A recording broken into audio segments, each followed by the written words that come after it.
of civilian infrastructure.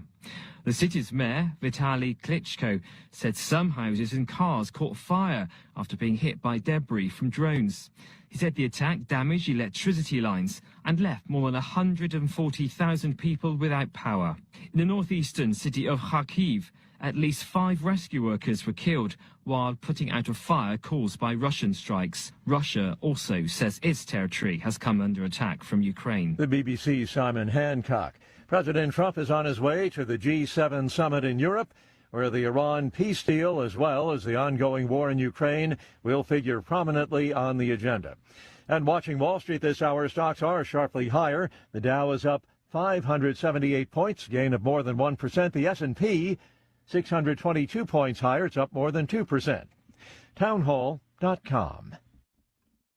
Spring is here, and if you're staring at a home improvement project, wondering how you're going to pay for it, or looking at a big credit card bill piling up, I want you to know about my friends Mike and Brian and the team at Fellowship Home Loans. For over 20 years, Mike and Brian have been helping families like yours tap into something they already have, equity in their own home. A HELOC, a cash-out refi, a debt consolidation loan to wipe out those high-interest credit cards. Whatever fits your situation, Fellowship Home Loans will build it around you. Everything's done in-house, one roof, one team, all with a servant-led mentality. From your very first phone call to closing, you're going to get people who know your name and treat you like family. I know. I'm a customer. Right now, they're offering a free mortgage checkup, no pressure, just a real look at your options. Go to fellowshiphomeloans.com/Mike G, fellowshiphomeloans.com/Mike G, or call 800-510-MIKE, 800-510-6453. Fellowship Home Loans, mortgage lending by the book. Nationwide Mortgage Bankers, DBA Fellowship Home Loans, Equal Housing Lender, NMLS number 819382.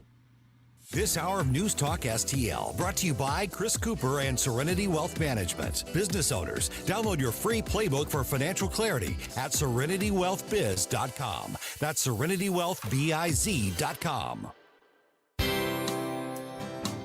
Bill O'Reilly here, and I'm warming up. Stand by for the O'Reilly Update Morning Edition. But first, trapped in a timeshare, fees rising every year while availability shrinks, resorts making exiting nearly impossible. That's why I partner only with Lone Star Transfer. This family-owned company is transparent, honest, respectful. They have helped more than 40,000 owners exit legally and ethically through a simple guaranteed process. No surprise fees, no unused vacations, no stress. Please visit LoneStarTransfer.com, or you can call 855-551-7066. Tell them Bill sent you today. On this Monday, a new survey from Quinnipiac College in Connecticut says about 23% of Americans are proud of their heritage.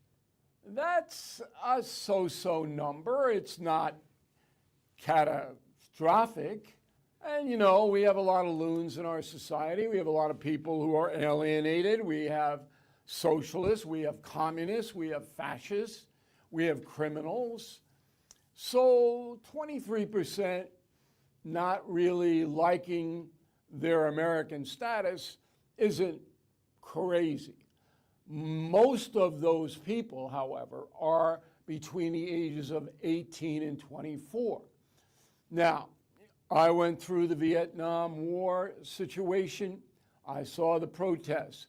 Many of those that were so anti-government during the Vietnam War are now conservatives, because as you get older, you see the world differently. Not all.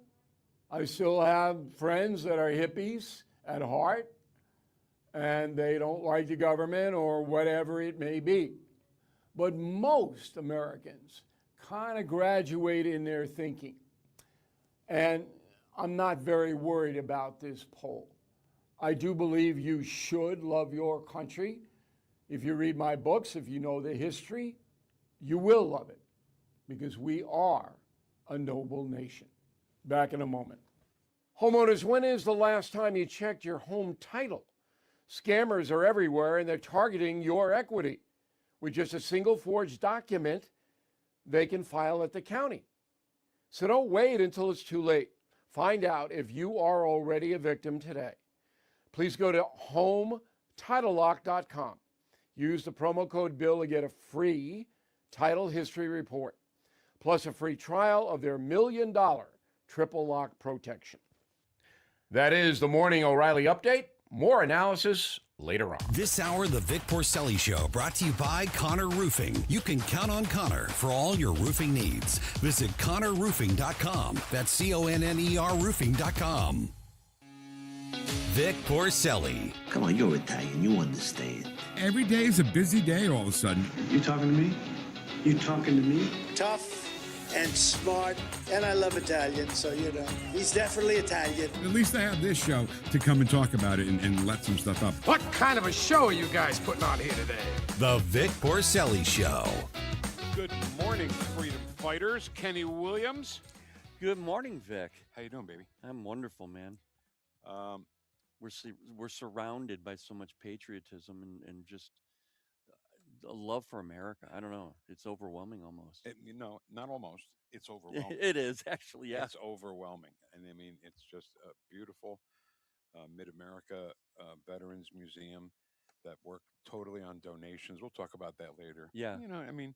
If you could see, let's take some pictures and put them on the website so people can say, "Oh my God, I got to donate to this." Okay, yeah, I'll work on that. Who wore that uniform right to your left there, Kenny? Jared Schmitz. How about that? Big show coming up today. Huge show, actually. Thanks to Ken Williams. Rob Bluey coming up in just a bit. All of a sudden, I'm into the World Cup. Okay? I don't watch soccer ever. Ever. It's on every Saturday morning from some other country, like England or something. Right. But I watch this. I mean, it's like the Olympics. You just get sucked in and you watch, you know? And I got some interesting things, and we're going to let you hear something that is breathtaking during that segment at 9:25. The UFC fight at the White House was great. Joseph Vasquez, associate, did I say that right? Joseph Vasquez, associate editor at Media Research Center Business, will be with us at 9:41. The great Karen Cataline, 10:05. Fake news today may make you mad. No, it will make you mad. Okay, I listened to it. I could hardly stop. I could hardly listen to the whole thing. Also, the lipstick farmer, Elaine Colodi. It's Colodi, and I thought it would be interesting to have the perspective from the lipstick farmer because of all the things that are happening with voting fraud in California. This lady's a billionaire. And she was a part of the whole thing with voting. I mean, first billionaire on our show. Is it the first? I don't know. Who else has been a billionaire on the Who phone? knows? Yeah. I know we're not. Billionaires, just the billionaires. It's a billionaires. And it sounds Italian, too. Elaine Colodi sounds Italian. I think maybe. Straight from Alaska, the great lander, Ward Clark from Red State. We'll talk about IDF and eliminating the top commander of Hezbollah. It was a good terrorist killing weekend, It really was. Because the Tren de Aragua guy we got too, right? Yes. This scumbag. So we're knocking him down, knocking him dead. We really are, and literally. Like literally? Knocking him dead. Nope, literally. Vic for Vets, of course. Boy, and what a better place to do Vic for Vets today than this gorgeous museum here. You've got to, and I know we're going to say this probably 50 more times, but if you ever get a chance to come out this way and see this place, you've got to. It's so inspiring. And we're going to talk to Nina, who's here today, and the chat box at 11:41. All right, Ken, who's doing the Pledge of Allegiance? We are, Vic. Are we? Yes, we are, All sir. Right, ready? Come on, everybody. Let's go. Everybody ready? I pledge allegiance to the flag of the United States of America and to the republic for which it stands, one nation, under God, indivisible, with liberty and justice for all. All right. So I think this Iran thing, Ken, obviously is the story of the day. And I know you're very skeptical about this. I am. I just feel like I want everything to work out for President Trump, of course, because if it works out for him, it works out for America. And that's really the bottom line here. What is the best thing for the American people? I believe President Trump thinks that this is. If there's money involved with them releasing their assets, I'm just not on board with it. I don't think Iran should get anything. I think that if there's even a hair possibility that they're going to send money over to Hezbollah or the Houthis or even Hamas, they should go back in and make the place just level the. I want to be careful here. Yeah. Level the Islamic Republic that's in leadership, not the Iranian people. Right. But it's hard to do that. Islamic It's horrible. It's horrible, man. And they should not have any of that money. I know I'm not going to disagree with you, Ken. The only thing is, the people of Iran, they need to be taken care of, and there's got to be a watchdog kind of a thing with all this. If they don't do what they're supposed to do, I'm sure there are consequences. Don't you think? Well, you would think there would be, and I'm sure that they have what you would call watchdogs, but you can never trust this I Islamic get it. Republic That's why you gotta leadership. have You can't trust them. Period. Here's the thing: no trust and verify. Just verify and verify. Verify and verify. But and I agree with you about them getting the money and giving it to the Iranian people, but they're not going to do it. That's what maybe we can work out a way to do that. Maybe we can use some of that money for the people to get a new government. Yeah. But the Strait of Hormuz is open. That's open, and oil prices are going down check as we watch. Brent crude oil down to $79.83. $79.83 a barrel. Yeah, and it'll continue to go down. That's what President Trump said would happen. All right, let's get more on it from our great friend Rob Bluey. Do we have the Bluey thing, or just talk to Bluey? Hey, Rob. Do we have Rob? I don't hear Rob. Okay, let's continue. Okay. You can give him a call. He can give him a call if he wants to. I mean, okay. He's what? He tried. Oh, okay. That's all right. Well, we'll worry about Rob now too. Great, so we can pace the floor worrying about him. Right. So, all right. So let's get some information and we'll talk to Ward Clark about this in detail. But the thing about it is, the Today Show had to say it happened. Yeah. And they did. They did. I don't think they gave it the coverage that it deserves. Did you expect that? No, sometimes not at all. It's a low bar. Bluey? Yeah. Rob? Bluey? Yeah. The one and only? Rob, you there? I'm here. How you doing? Hey, we're good, man. We're good. Thanks for being with us. Sorry we don't have your fancy intro, but we're out on the road today at the Mid-America Veterans Museum. Rob, if you walk in here, you literally get a chill. Uniforms from every conflict this country's ever been in.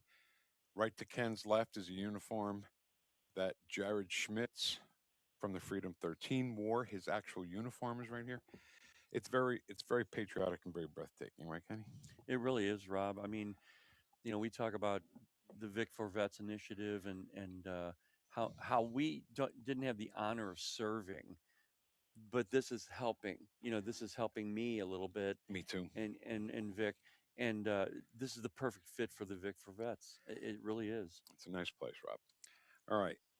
Let's talk. That's beautiful. That's beautiful to hear. And what better way to celebrate, some of the great things that happen in our country at a time when it seems that so many people want to tear us down and divide us. So thank you, Vic, for doing that.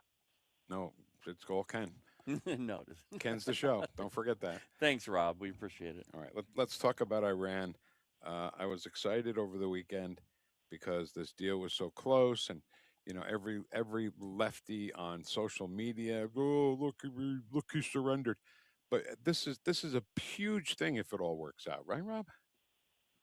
Oh, well, absolutely, and of course, as they always say, the devil's in the details, and we'll find out as we approach Friday, and I'm sure more information will come out. But a notable achievement. I mean, Donald Trump, from the very beginning, going back to his first term in office, has always been a president who wants peace. You saw that consistently demonstrated with the Abraham Accords. You even saw that throughout this entire process. I mean, he had multiple opportunities to go back and bomb Iran to the Stone Age, as he would often say, right? And he chose to always try to pursue the negotiations and the peace process. And so I think that the most important thing for us to understand here is that Iran enters this agreement with a degraded military and an economy that is in shambles. They are a weakened state. They are in no real strong position to put up much of a fight at all. At the same time, they are a country that has consistently tried to mislead those individuals who've wanted to check their nuclear status, and we just need to be mindful that they're not going to change overnight. We need to do our best to verify that they're complying with the terms. And Rob, I was talking to Vic a little earlier about the $25 billion in assets that President Trump, I think, agreed that they would eventually release to the Islamic Republic leadership. How much of that do you think is going to actually get to the Iranian people? Yeah, well, that's the key question, Ken. I mean, throughout this entire process, I think that the president's probably been frustrated that there hasn't been more of a public uprising among the Iranian people. But if you have lived for 47 years under a totalitarian regime that is willing to, repress and murder and do terrible things to the people, I would be surprised if the Iranian people are actually getting much truthful information. I mean, they just live in a society where that's not possible. All the more reason to really appreciate the freedoms that we enjoy as Americans. And so I think it's one of those things where there have been certainly diplomatic efforts in the past on the part of the United States and other allies to try to reach the Iranian people directly. But this is a brutal and terrible regime, and we just need to remember that even if the United States is successful here in making progress against Iran's nuclear capacities, until there really is a change in the regime, I think that you're probably going to be dealing with some of those same factors that impact the Iranian people on a day-to-day basis. All right, before we hear from some sound from over the weekend Sunday shows, I think the difference here with President Trump is if he went in and took care of everything, militarily strikes, like you said, can take it, to glass, and just the leadership, which is, I know we have very precision equipment, but that still, I think, is hard. It's either, but then he would be called the war crime president, right? They call him the war crime. So now it's either a war crime or diplomatic, and he's picking the diplomatic way. And then if that doesn't work, at least he could say he exhausted every measure, Rob? That is true. I think that, again, the president wants to have a diplomatic solution, but he's not afraid to use strength when necessary. It goes back to the old President Reagan adage, peace through strength, that the Iranian people clearly, after what was negotiated by President Obama and what President Biden attempted to do, was not a viable solution for the long term. And unfortunately, this president, I don't think he wanted to do this. I mean, remember, we are in a midterm election year. He's dealing with all sorts of complications now as a result of the decision that he made to go to war with Iran. But I think that he felt for the long-term benefit of the American people and our allies in Europe and all over the globe, this was necessary. And so I truly think that what you will hopefully see and hear throughout the course of the week as we approach this signing on Friday is a message of peace. And I think that that's where the president wants to end up. All right. So it was a good day on the Sunday shows. Secretary of War Pete Hegseth was on with Margaret Brennan. I'll never understand why they won't call him the Secretary of War. They call him Secretary of Defense. They put Secretary of Defense, the words underneath them. Weren't they the party? Oh, we know why. We know why, because President Trump said. No, yeah. But when it's Obama, change is great. Oh, it's wonderful. Change is great when it's Obama, but when it's Trump, not so much. So he did a great job, and boy, did he! I mean, he just put her in her place a couple of times. And Vice President J.D. Vance was mentioned. Natural correspondent Robert Costa was talking with Vance yesterday as well. Did you see yourself as someone who was forged by experience in the Marine Corps, served in uniform? Were you more skeptic of a war in the Middle East, broadly speaking? Well, I'd say, by the way, I think the president's like this too. I think both of us are generally skeptical of foreign military entanglements. And I certainly was formed by my time in the Marine Corps to be very skeptical of some of these entanglements. But fundamentally, that doesn't mean you can never use military force. And I think the goal here of preventing the Iranians from having a nuclear weapon, we're going to be successful at that goal. And when we are, that's going to be a very good outcome for the American people. Also, J.D. Vance is scheduled to be on The View this week. That should be some good entertainment, right, Rob? Oh, absolutely will be. And I think it's so interesting. I'm glad you played that clip of Vice President Vance there, because there's no doubt in my mind that the news media is trying to drive a wedge between him and President Trump and create this dynamic that, Marco Rubio is going to swoop in and J.D. Vance has fallen out of favor because of his past position on a war. And I don't think anything like that at all. I mean, Vance has been right by the president's side from the very beginning. He knows that the president had to make a tough call. He may not have agreed with every single decision that the president made when it came to the situation. But ultimately, I mean, look, he attempted to go there and negotiate a peace deal. And so I'm glad that these administration officials mix it up on the Sunday shows with those in the liberal media. We need more of that. Well, we'll see how JD does on The View. I know Anna Navarro doesn't think he should be on because he's going to kick her ass. That's why.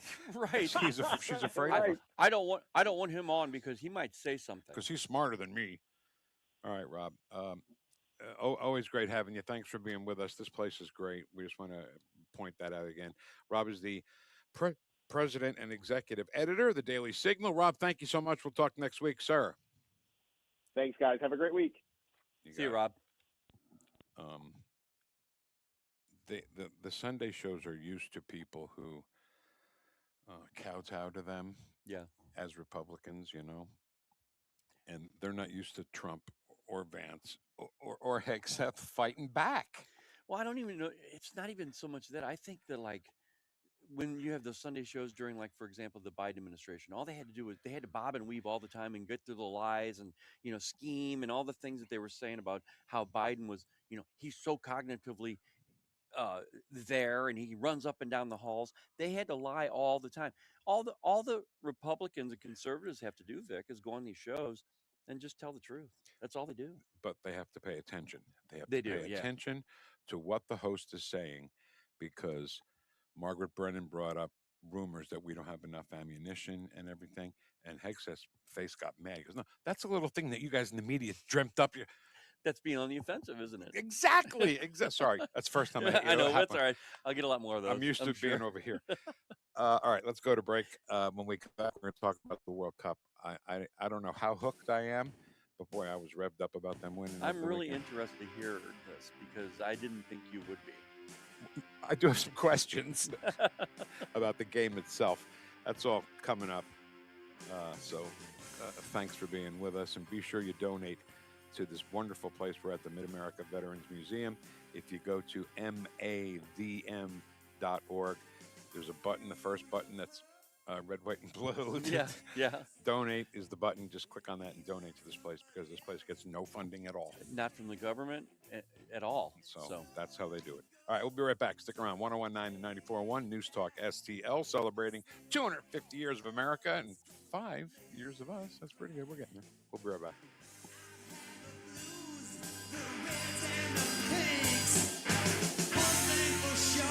If you have a phone, you have a radio. Download the all-new News Talk STL app. Love the all-new app. And listen anytime, anywhere. Looking for unbelievable deals? Stop by Overstock Outlet in Lake St. Louis or Warrenton. Open 7 days a week. Discover big savings on a huge variety of merchandise with no hassle. Just great prices. Visit us in Lake St. Louis on Highway N or in Warrenton on Boones Lake. Check out our Facebook page at Overstock Outlet Lake St. Louis. Or go online to OverstockOutletSTL.com. Unbeatable value, friendly service, and you never know what we'll have at Overstock Outlet. Hey, Colombo here for Intervine, a great local company that has customers all across the country due to the quality of their products. Intervine has the best flashlights, lanterns, headlamps, and even batteries, including the new Monster 2000 Lumen waterproof lantern and the Sentinel 2000 self-defense flashlight. Our home and vehicles are full of great Intervine products, and right now you can shop their website and get 25% off your entire purchase just by using my name, Tony, as your promo code. That's promo code Tony at Intervine.com. Hi, I'm Rodney Wallner. And I'm Jen Wallner with the Wallner Home Selling Team at Berkshire Hathaway. Hey, Jen, how do you sell your home for top dollar? That's easy. Call the Wallner Home Selling Team at 314-810-SOLD. What if I want a flexible commission plan? Call the Wallner Home Selling Team at 314-810-SOLD. What's the best time to sell your home? Right now, call the Wallner Home Selling Team at 314-810-SOLD. For all your real estate needs, call the Wallner Home Selling Team at 314-810-SOLD. That's 314-810-SOLD. Tired of settling for generic fishing gear? Say hello to Bullseye Bait and Tackle, O'Fallon's one-stop shop for serious anglers. Live bait, premium tackle, rods, reels, and an unbeatable selection of lures from top brands like Megabass, Zoom, and Berkley. Whether you're after bass, catfish, crappie, or bluegill, they've got the gear to help you land the big one. Plus, their expert team, led by Mark and Liz, provides rod and reel repair services. Bullseye Bait and Tackle, 266 Fort Zumwalt Square, or at bullseyebaitantackle.net. Free speech is alive and well in America right here. It's about time somebody stood up for true American values. What this country needs is some backbone. Finally, a president who wants to make real change. 1019 and 94.1 News Talk STL.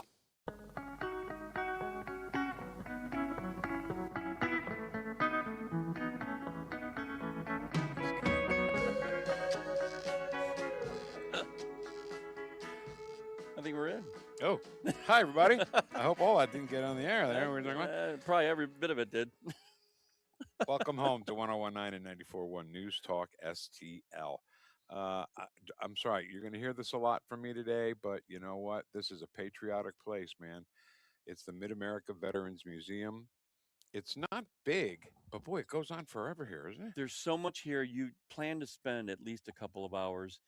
I mean, you've got stuff from the Civil War to current. It's Civil War. Everything in between. It's located at 410 East Elm Street in O'Fallon, Missouri, and you can get information at mavm.org. It's just amazing. And Vic, they don't get any donations, anything from the government. It's all on them. So donate, man. Everything you see here has been donated. Nina was telling us this morning that as we walked around, there are just hundreds of uniforms from every era. You walk next to these uniforms, you can almost feel the people that were wearing the uniforms when you walk by them. And it's unbelievable. It's crazy. The spirits, right? They're spirits. Yeah. Oh, my God. All right. Let's talk a little soccer. What? Yeah. Vic's talking about soccer? Soccer. So this is kind of like the Olympics, you know. You will never see me have a couple of beers on the couch watching women's figure skating any time of the year, except the Olympics. You know, I'll watch it during the Olympics. You know, so soccer it is that way for me. So Ken and I were talking a little bit, and Ken goes, "You know, I played soccer." I said, "Of course you did. Is there anything you didn't do?" The Polish National Alliance Kickers. I wanted to qualify myself. Say that again. Polish National Alliance Kickers in St. Louis. How about that? And I did because I just loved the game. I loved at the time. Running. That's what it should be called. Running. The sport should be called running. When you said that the first time, I thought I agreed with you. You know, so I'm watching the game and I'm watching it. You know, it's such a great thing to happen to the United States. I think being involved in FIFA, the World Cup, and all that. But it's like we're watching it. And I'm like, I'm not really big in watching it. I would love to run in it, but I just don't think I like watching it too much. When I was in my best shape of my life, I could not run that much. I actually played in a summer soccer league team, and I was the goalie, so I didn't have to run around. Plus, I was the crazy one. Okay. So yeah, I was pretty good. I mean, I wasn't bad. There you go. I didn't have all the fancy gloves and all the fancy moves, but I knew how to stop the ball. Well, did you see the gloves they have on these guys now? They look like catcher's mitts. No, yeah, that. But it's like those. I can't. It's like an animated feature, like the big puffy hand people. That I didn't think they were that big. It used to be just had gloves. Do they only have 4 fingers like Mickey Mouse? Almost. That's the way it looked to me. But I guess there is a reason. I guess they hit that ball pretty hard in the. Oh boy, no kidding. In the professional era. And I'm sure, like any other sport, they hit it a lot harder and it comes to you a lot faster, than it did all those years ago. Okay, so soccer in itself. There's soccer on every Saturday morning from some England or somewhere, you know, and they have to put it on like 8 o'clock in the morning because that's prime time there. Okay. You know? I don't know why they just can't tape it and play it at a decent hour, you know. But so I don't know. I never watch soccer. I know so little about soccer.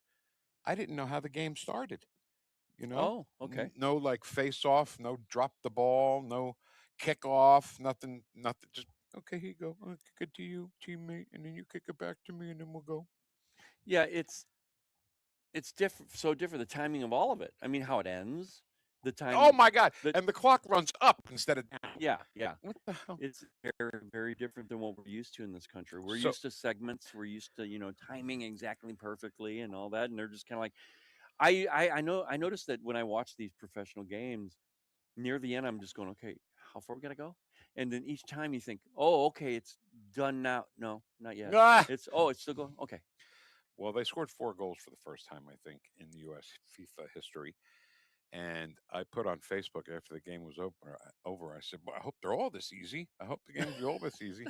And my cousin Richie, who's a soccer fanatic, goes, "They won't. Take it to the bank."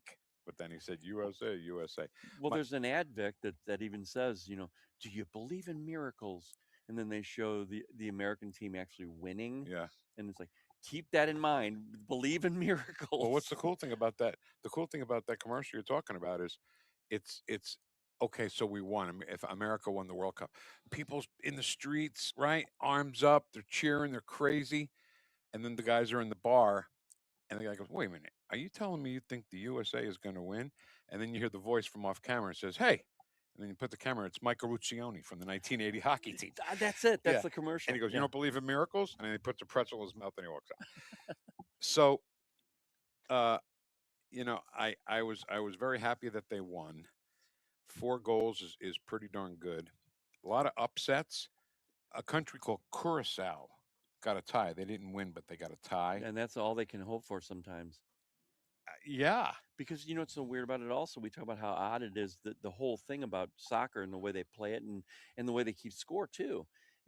They add up points for the games, and like it's almost like kind of like hockey a little bit, where you add they add the points. Oh yeah, as like you go 2 along. points for a win, 1 for a tie. Yeah, Yeah. all that stuff. So they had a tally sheet that they did at the end of the matches, as they call them, and like 1-0 instead of 1. Yeah, you got to say nil. You can't say nothing.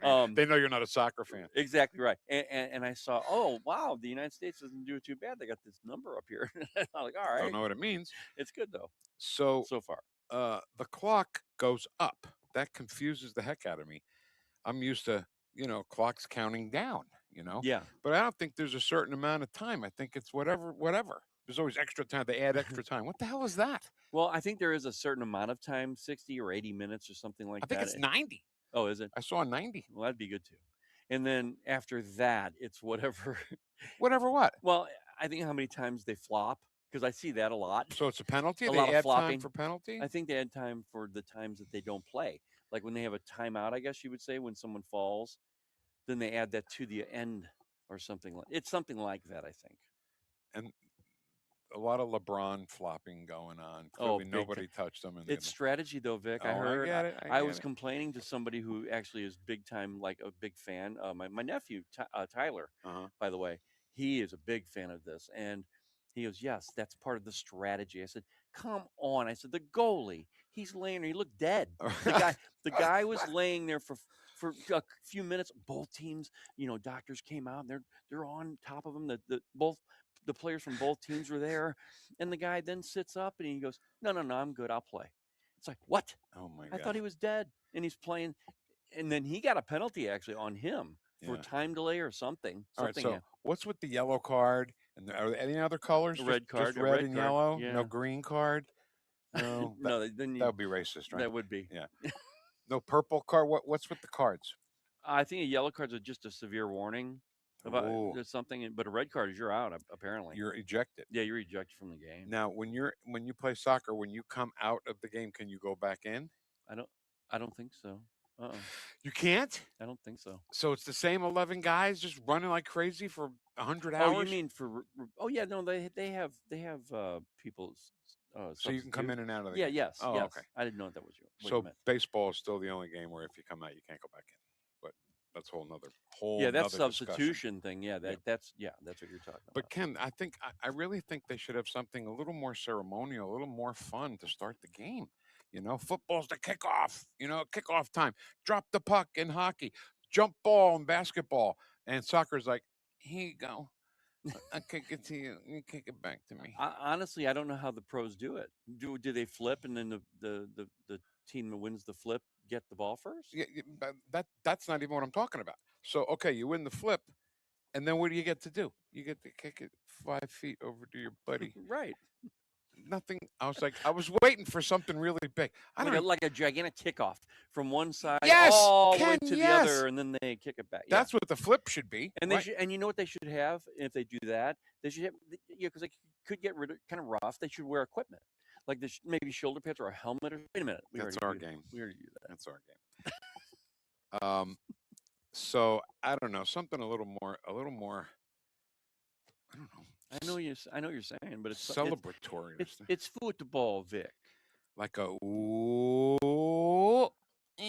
Kick, see your friend. All right. So, by the way, people from other countries are coming here and they're going crazy. They love America. I know. They love our way of life. Yeah. Huh. How about that? Think about what the media has told some of these people for decades about America. Yeah. You know, and then they come here. It's like, this is pretty amazing. I like freedom's really good. Cheeseburgers and freedom, all that liberty, freedom, right? and so I'm a bitch. I completely admit it. Okay, when there's a big event like this, if it's the Super Bowl or the World Series or something where a national anthem will be sung, I judge. I do. I judge how they do it, and I put it on Facebook. I'll grade it from A to F, and I'll give Reba McEntire. I didn't even give her an A+. I gave her an A because she go brave. I just don't like that. The song the way it was written. Right. So Dan and Shay did the national anthem. This is at SoFi Stadium, I believe, in California, before America played Portugal.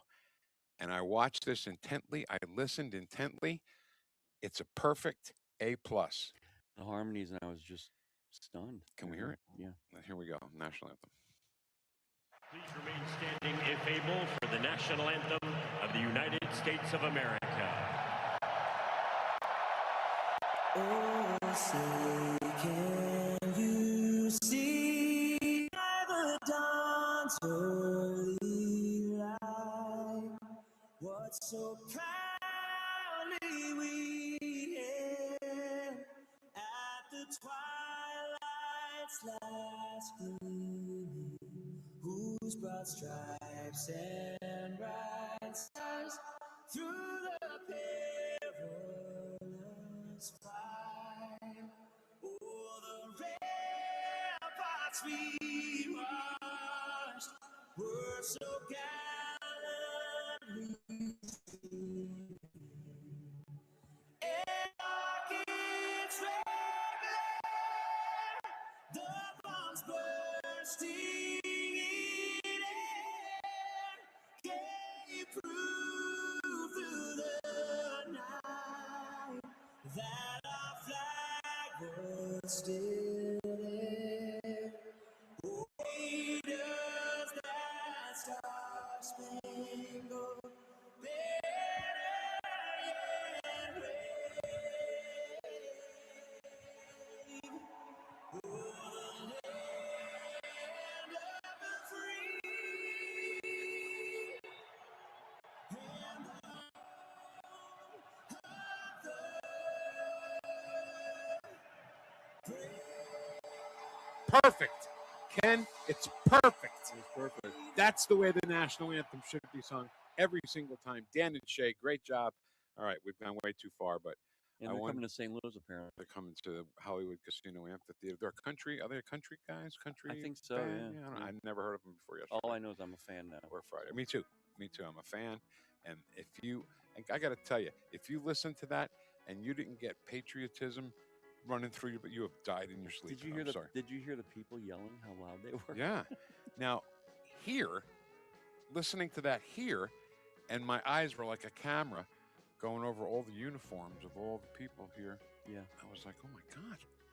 I couldn't take it. I couldn't take the too much patriotism. Not enough. No, never enough. All right, we'll be right back. We're going to talk to Joseph Vasquez from the Media Research Center. That's next on 101.9 and 94.1 News Talk STL. Welcome home.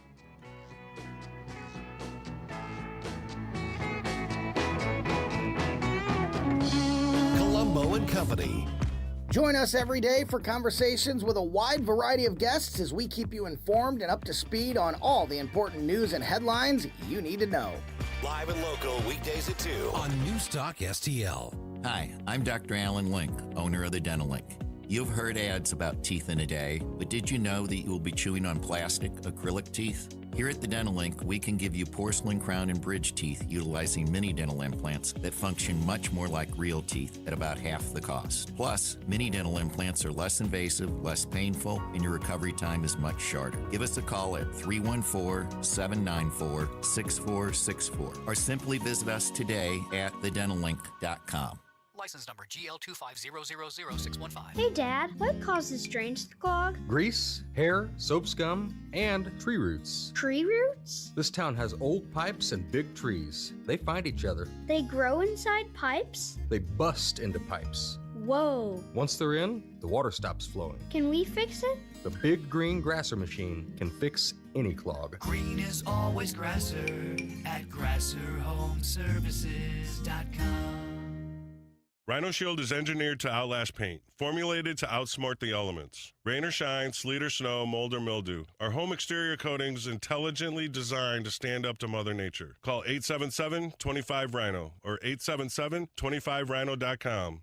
Hey, it's Chris Arps. Becky and I recently discovered a restaurant that's quickly become one of our go-to restaurants, Timothy's in Creve Coeur. Led by executive chef Will Mabry, Timothy serves contemporary American cuisine with a touch of Southern charm. Dishes like pastrami, smoked lamb, and shrimp and grits. My wife absolutely loved the lobster pot pie, and everything we've tried has been incredible. Amazing house-made desserts and over 500 wines to choose from. Enjoy dinner 7 nights a week, plus lunch, brunch, and private events. Timothy's in Creve Coeur at 12710 Olive Boulevard or online at timothysstl.com. This hour, the Vic Porcelli Show, brought to you by Connor Roofing. You can count on Connor for all your roofing needs. Visit ConnorRoofing.com. That's CONNER Roofing.com.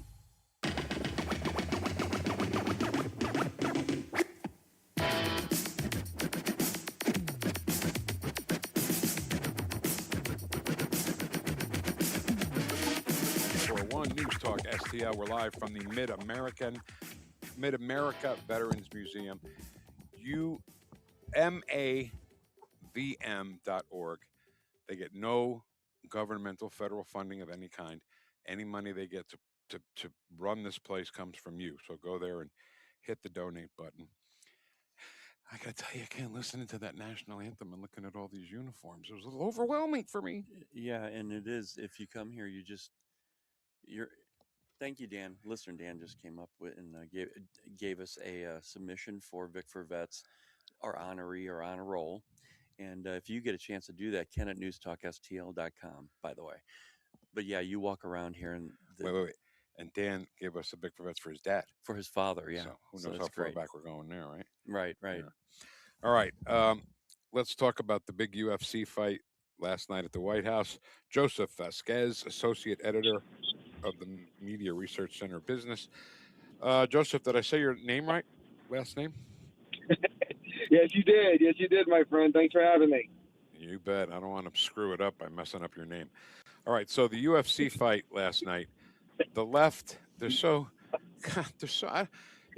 this country were just run by leftists, we would be in a poor communist state when you can't have something as all-American as UFC at the White House, right? I was making this point on Newsmax. I said the left would rather have trans people running across the South Lawn and a gay pride flag overtaking Old Glory. That, for them, is what counts as Americana. The whole thing is just a complete affront to common sense and logic. But that's exactly what the left does. They don't care about anything Americana. What is more Americana than Americans watching the fight at the White House? That's iconic. I mean, what the left is about is the antithesis of Americana. I got to tell you, I'm not dedicated solely to UFC. I know a lot of people are. I know a lot of women love UFC because that's, toxic masculinity. But it's like street fighting. It's like, two guys who fight in the street, but they have gloves on, and then they win a lot of money when they win. Exactly. I mean, for goodness sakes, from years ago, I asked this question on Newsmax. I wonder how the left would react if the fight of the century between Joe Frazier and Muhammad Ali actually took place at the White House, would they have just as much of a problem, or is it just because of the guy in the White House happens to be named Donald Trump? I mean, it's crazy to me. I mean, but the thing is, you'll put all that alphabet soup, LGBTQ, W, X, Y, and Z. I mean, this is the whole the joke. Yeah. And the libs are saying, this is disgusting. I can't believe they did that. But like you're talking about, there was some trans thing, whatever, with no shirt on, flapping her boobs around. Remember when she man boobs, man boobs around, but they look like women boobs because they were so big. Well, yeah. That wasn't disgusting. This is disgusting. This is like two cavemen probably fought sometime, at some point. Well, yeah, and they had to make it sound like, they had to make it sound like that the Oval Office was a locker room now. Oh gosh, I mean, the whole thing is just insane to me. And look, my father grew up in New York. My father grew up in Brownsville in Brooklyn. He would go watch the fight at Madison Square Garden. It was like the event of the week, especially when there was like a big fight going down with George Foreman, Muhammad Ali, Joe Frazier. Sugar Ray Leonard. I mean, there was always like some buzz around when it came to the fights, and now the White House chose to celebrate that in the form of UFC. And guess what? We were treated to an iconic show. Even Stephen A. Smith from ESPN had to admit, hey, you know what? This is actually kind of a spectacular show. Well, duh. Not only did we get a UFC card at the White House, but we saw Justin Gaethje pretty much give a technical knockout to Ilia Topuria and take away his perfect record. I mean, that's what Americans love to see in sports. But no, the left likes to politicize everything because they cannot enjoy anything without injecting their agenda into it. We're talking to Joseph Vasquez, Associate Editor of Media Research Center Business. So I think, like Stephen A. Smith, who I don't know what to think about him. He changes left to right, but why not? Why doesn't everybody watch it first and then make a decision before you're saying, oh, it's going to be disgusting before it even starts? Well, I mean, the left operates under a new rubric now. Now you're into proven innocent. That's the way the logic. Because the UFC event involved Dana White, and because he's friends with Donald Trump, it immediately gets to be panned. Never mind looking at it objectively and say, hey, wow, actually, this is actually a pretty spectacular event. I mean, Americans love to watch UFC. They love to watch boxing. They love to watch MMA. And the White House is choosing to celebrate that.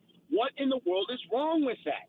But the left wants to, they consider their agenda, whether it be climate fanaticism or whether it be the trans agenda, you name it. That for them is what counts as normal in today's society. And it just shows the level of brain rot that has happened in today's society, where we can't even just celebrate the fight, the politics just for a second, just enjoy the fight, a great card, right? And then just go on our daily lives. No, the left has to make a big deal out of it because look, they're insufferable. They're insufferable. I mean, I'm from New York. I with New York all the time. They're the most insufferable people on the face of the earth. They will not allow you to enjoy anything. I am from New Jersey. I lived about 15, 20 minutes outside of Manhattan. And, I got to say it because you brought up the Ali Frazier fight. It was on my birthday. I'll never forget, March 8th, 1971. And the fight was not on TV back then, It was like closed circuit television, whatever that was back then. We're like, what the hell is that? And then we found out later. And everybody forgets that Frazier won that fight. That's right. That's right. It was huge. It was a huge fight. Now imagine if they just, if that fight was held at the White House, would the liberals back then be making a beef? Absolutely not. What if the Thriller in Manila that happened in the Philippines? What if that happened at the White House? What about the Rumble in the Jungle? If that happened at the White House, would the left be having such an issue with those? Those are some of the most iconic fights in boxing history. But no, because the UFC fight here is somehow indirectly tied to President Donald Trump because Trump gave the okay to have the event at the White House. Now everyone has to make a big deal out of it. No one is talking politics. We're enjoying the fight. Can we just enjoy the card? It was a fantastic show of sportsmanship. It was a fantastic show of, as you said, toxic masculinity. But but, that goes without saying. But at the same time, this is what Americans love to do. This is what people like to do when they're off of work. But the left wants to inject politics into every single thing, especially when it comes to sports. So, of course, you can expect them to try to throw the wrench in the wheel because that's all they know how to do. And we're talking to Joe Vasquez, the associate editor of MRC Business. Joe, that's what I saw on social media. A lot of is that whole toxic masculinity thing, and I replied with, "Yeah, toxic masculinity is back. Love it." And the thing is that I think the American people, Joe, they see this, they see what the Democrats are opposed to, and it's everything that America loves. I mean, they were raising hell about a reflecting pool, a name on a wall. They were talking about this UFC fight like it was something that, like the Nazis took over. Now, on the other hand, they'll talk about a Nazi in a good way now. I mean, a Nazi's good now because of Plattner. Well, the Overton window dramatically shifted. Now Nazis are the in. I mean, vis-a-vis Graham Plattner. I mean, it's hilarious to me. I mean, if being contradictory was a profession, the left would be experts in it. They couldn't stay with the consistent logic if it bit them in the rear end. They cannot have consistent logic. So I mean, it's like a comedy. If it wasn't so tragic, right? Seeing where we are as a country, as a society, where confidence gets chucked out the window, it actually would be pretty funny. I mean, to see it. But the thing is, these people are the ones that want to run your lives. That's what's crazy to me. It's like I don't want. If you think that a trans person whipping out their fake boobs in front of everybody is somehow it's synonymous with Americana, I'm sorry, go get bent. I don't want to hear from you. Yep. It's unbelievable. And it was a great night. It was a patriotic night. I mean, I don't know. I don't understand the mind of a liberal. All right, let's change topics here a little bit, Joe. We're talking to Joseph Vasquez, associate editor of the MRC Business. Vice President Vance is going to be on The View, and Anna Navarro's having a little hissy fit about that because he's smarter than her and she doesn't want to look stupider than she already looks. And the funny thing is, I look at Anna Navarro and she still tries to bill herself as some kind of Republican. And I'm like, look, if Anna Navarro is a Republican, then I'm a vegan who hunts his own kale. That's exactly like Anna Navarro is. She's a walking contradiction. And what is Vance going on The View for? He's going on there to talk about his new book called Communion, about his journey to faith. I don't know if talking about it in the chicken coop that is The View is the best place to do it, but hey, I mean, publicity is publicity.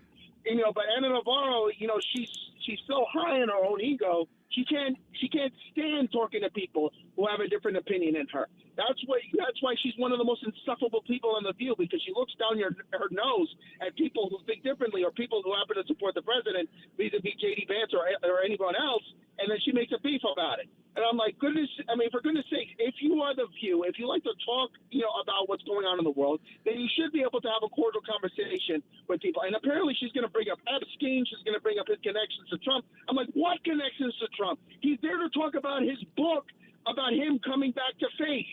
I mean, why in the world are you going to try to do that? Well, this is what the left does. Republican commentator, I say that in scare quotes, Anna Navarro, is about as leftist as they come. So it doesn't shock me one bit that she's showing up a hissy fit, that someone who dares to have another opinion than her is going to be joining her at the table. I think she's scared. That's the bottom line. She's scared because she can't handle him. She can't handle J.D. Vance. All right. So the jobs report, I think, doubled the estimate, right? Almost doubled the estimate.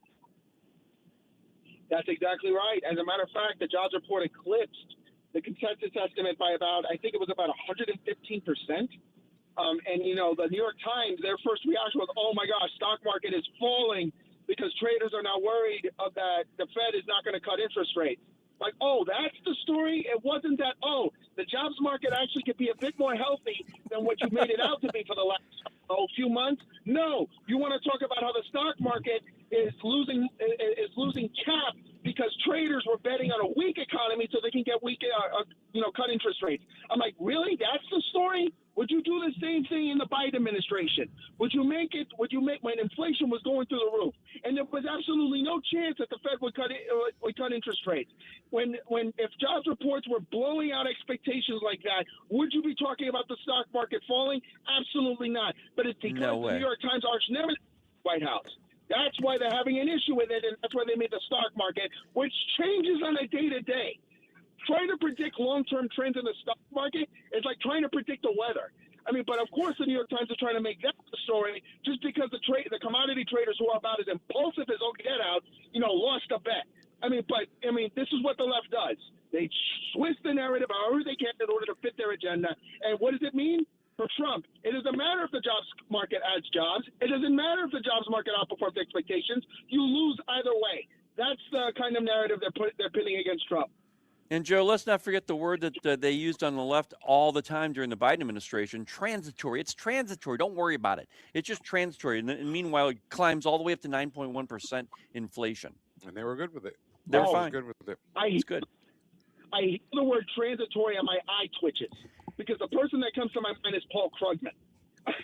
He was peddling that nonsense.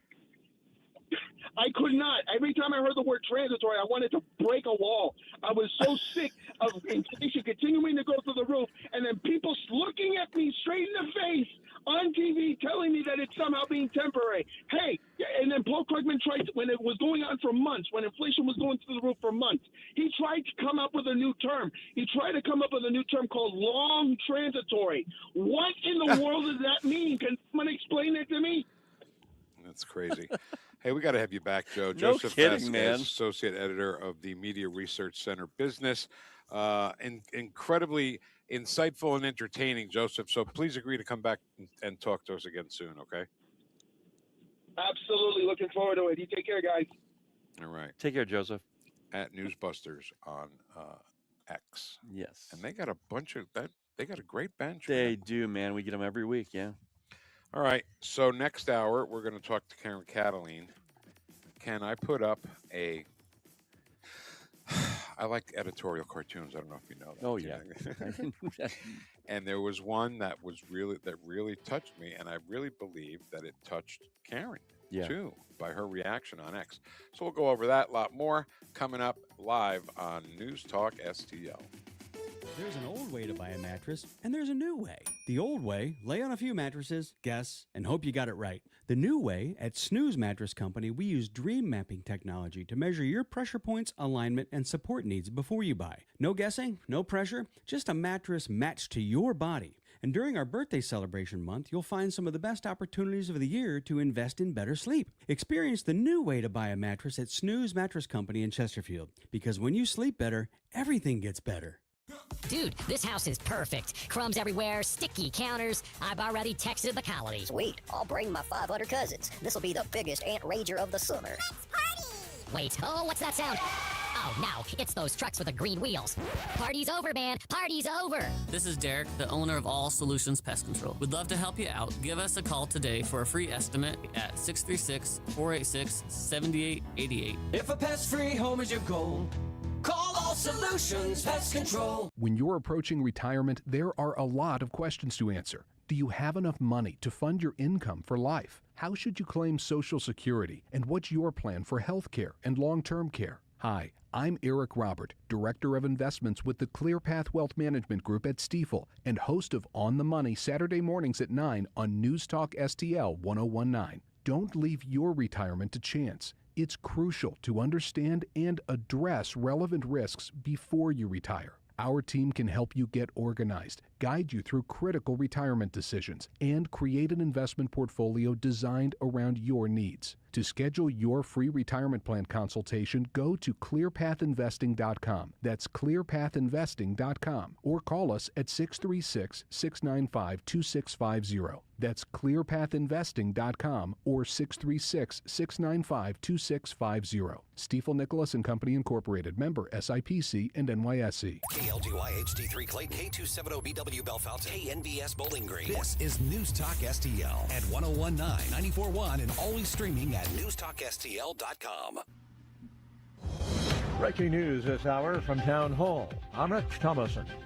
Wall Street riding high this morning, along with overseas markets, following announcement of that memorandum of understanding between the U.S. and Iran. Vice President J.D. Vance tells Fox News this deal means Iran will never be able to have a nuke. President Trump making the announcement on his Truth Social page, saying the deal with the Islamic Republic of Iran is now complete. Congratulations to all! Explanation point. I hereby fully authorize the toll-free opening of the Strait of Hormuz and simultaneously herewith authorize the immediate removal of the United States naval blockade. Ships of the world, start your engines, let the oil flow! Explanation point. Laura Winters reporting. But there are some key differences in the way the U.S. and Iran are describing the deal, which is to be signed on Friday. Oil prices have fallen sharply on word of the agreement. Talks on Ukraine and Moldova joining the European Union getting underway today. Viktor Orban's loss in the Hungarian election in April and a new position taken by his successor have allowed these talks to begin. They will focus first on democracy in Ukraine. Among other considerations, Kyiv will have to show it's made sufficient progress on tackling corruption. The overall accession process could run for years. With Ukraine's battle-hardened military and cutting-edge drone technology, President Zelensky argues the EU needs his country for the future security of the whole continent. That's the BBC's Nick Beak. Russia unleashed a massive overnight attack on Ukraine's capital, Kiev. A centuries-old religious site, heavily damaged, 5 rescue workers killed in northeastern Ukraine. The war expected to be discussed at the G7 summit in France with President Trump in attendance. And on Wall Street, the Dow is up 649 points. The Nasdaq 625 points higher, gain of more than 2%. More on these stories at townhall.com. Health insurance rates are surging in America, leaving millions without affordable options. If you're sick of having paychecks eaten up by healthcare costs or dealing with mega corporations, then listen to this. Christians don't need to waste money on a broken system. That's why I want to tell you about Christian Healthcare Ministries. It's an alternative to traditional health insurance at half the cost. With CHM, fellow believers contribute monthly to help pay each other's medical bills. There's no enrollment period, so you can join anytime. And you aren't restricted to provider networks, so you choose the doctors and hospitals you want. It's that simple. CHM is not insurance. It's a ministry that puts faith into action. Feel the difference of financial support and biblical care from fellow believers. Join CHM today by visiting chministries.org/wellness. That's chministries.org/. This hour of News Talk STL brought to you by Window World of St. Louis. For replacement windows, doors, and siding, call 800-GET-WINDOWS. That's 800-GET-WINDOWS. From the News Talk STL Weather Center. Today's forecast just about as good as it gets in June. Low humidity, mostly sunny skies, cooler than normal temperatures. 78 for the high this afternoon. Normal would be 86. We'll take it. A few clouds overnight tonight, but still dry, low around 61. And then scattered showers, a few rumbles of thunder Tuesday. Tomorrow's high at 81. Heat and humidity spike on Wednesday. We jump to 92 in the afternoon with strong to severe thunderstorms possible Wednesday evening. From the First Alert 4 Weather Center, I'm meteorologist Matt Chambers. Vic Porcelli. Come on, you're Italian. You understand. Every day is a busy day all of a sudden. You talking to me?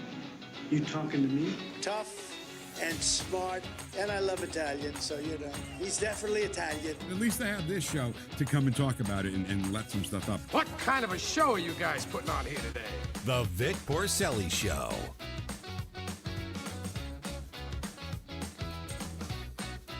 One News Talk STL. Thank you for being with us.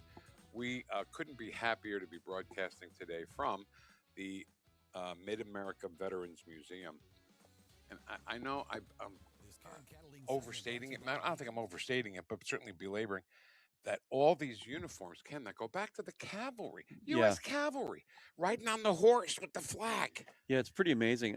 What I'm going to do right now is I took some pictures. I'm going to post them on our the Facebook page of News Talk STL, and then I'll just do it periodically throughout the time we're here. So unbelievable. I mean, this place is just great and just oozes patriotism. Stiefel. Sorry. Karen Cataline is with us. No fancy thing, Karen. Sorry. How you doing?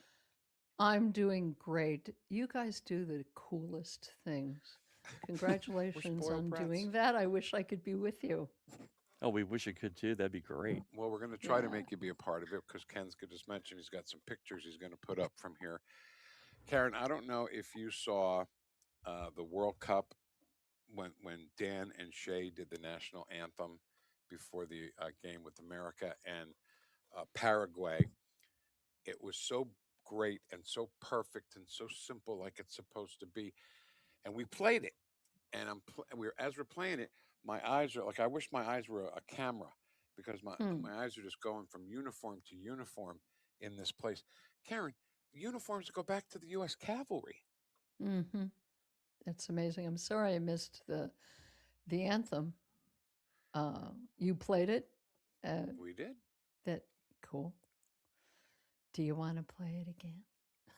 Do we want to play it again? Hey, we can do that if you want.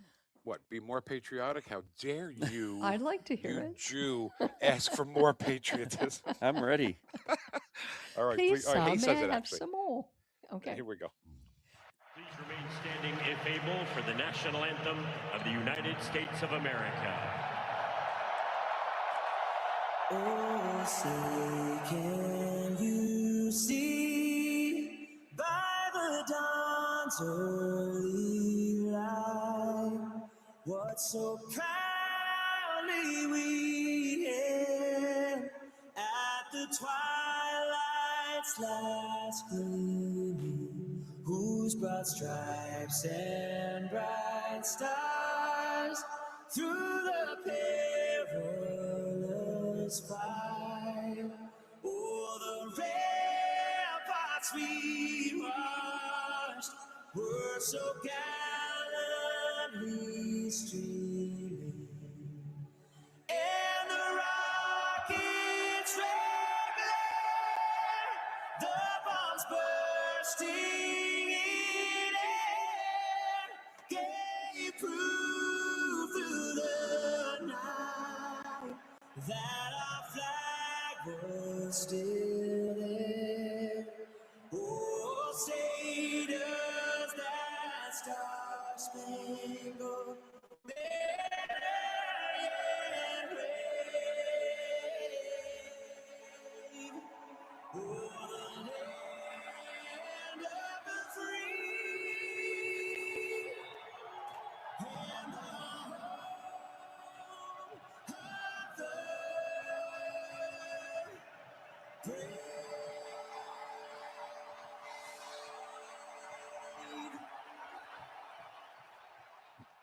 There you go. That's wonderful. You know what I loved think. about it? Tell me. What? Sorry. No, You You're first. my guest. No, you're my guest. Would you like something to eat? Yeah, some pasta, please. Yeah. No. What I loved about it is this very rigid, almost militaristic tempo of structure. Usually people just are all over the place with the tempo.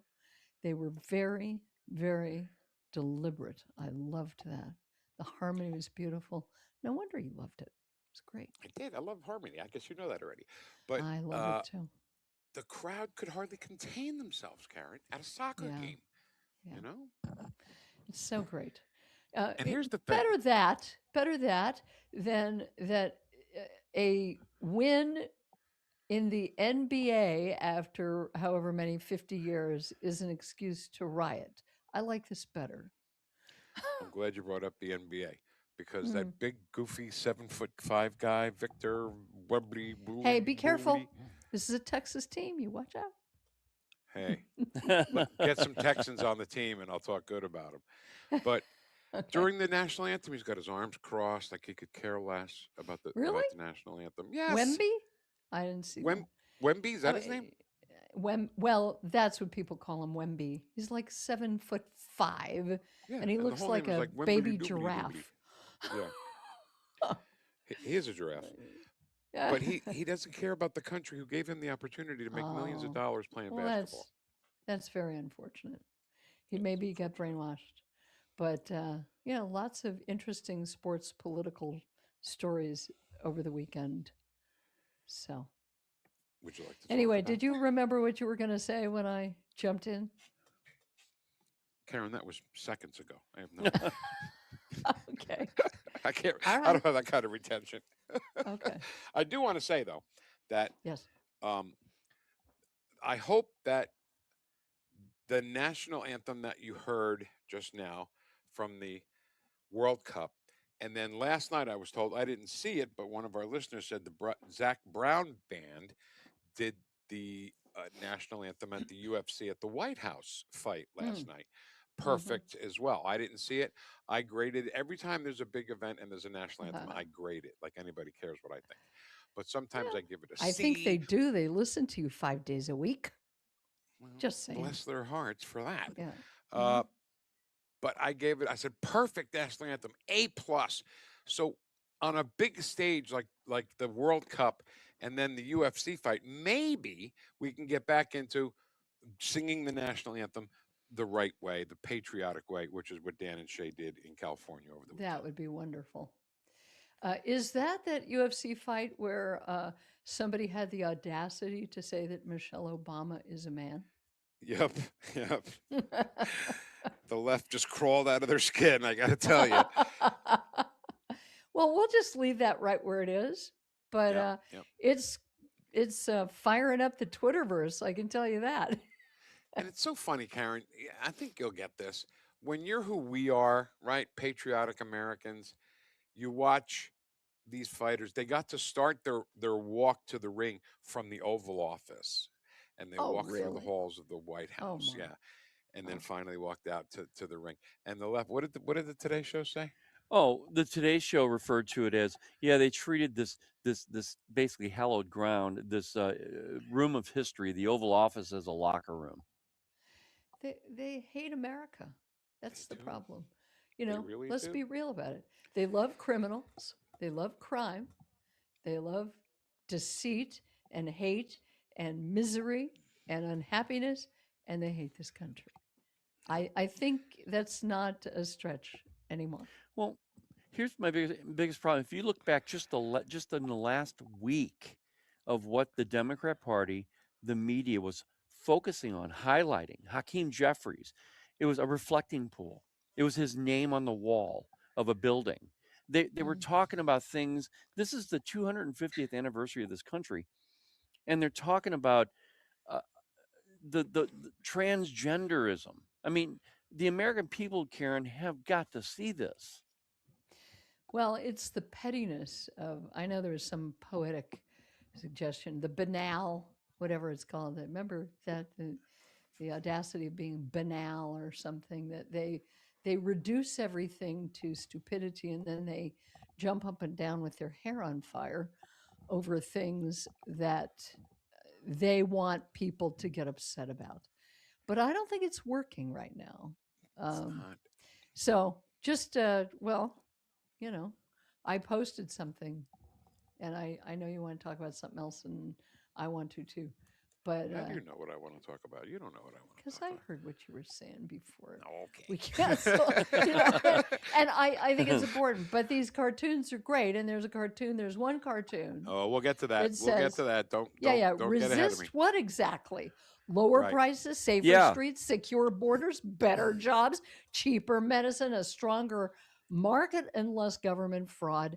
And people Closed who border. are jumping on, people who jump on this bandwagon, if you had the patience to ask them, which I don't, okay, tell me what you're resisting. Number one, they couldn't answer. Number two, what they don't want you to know is that they want the misery.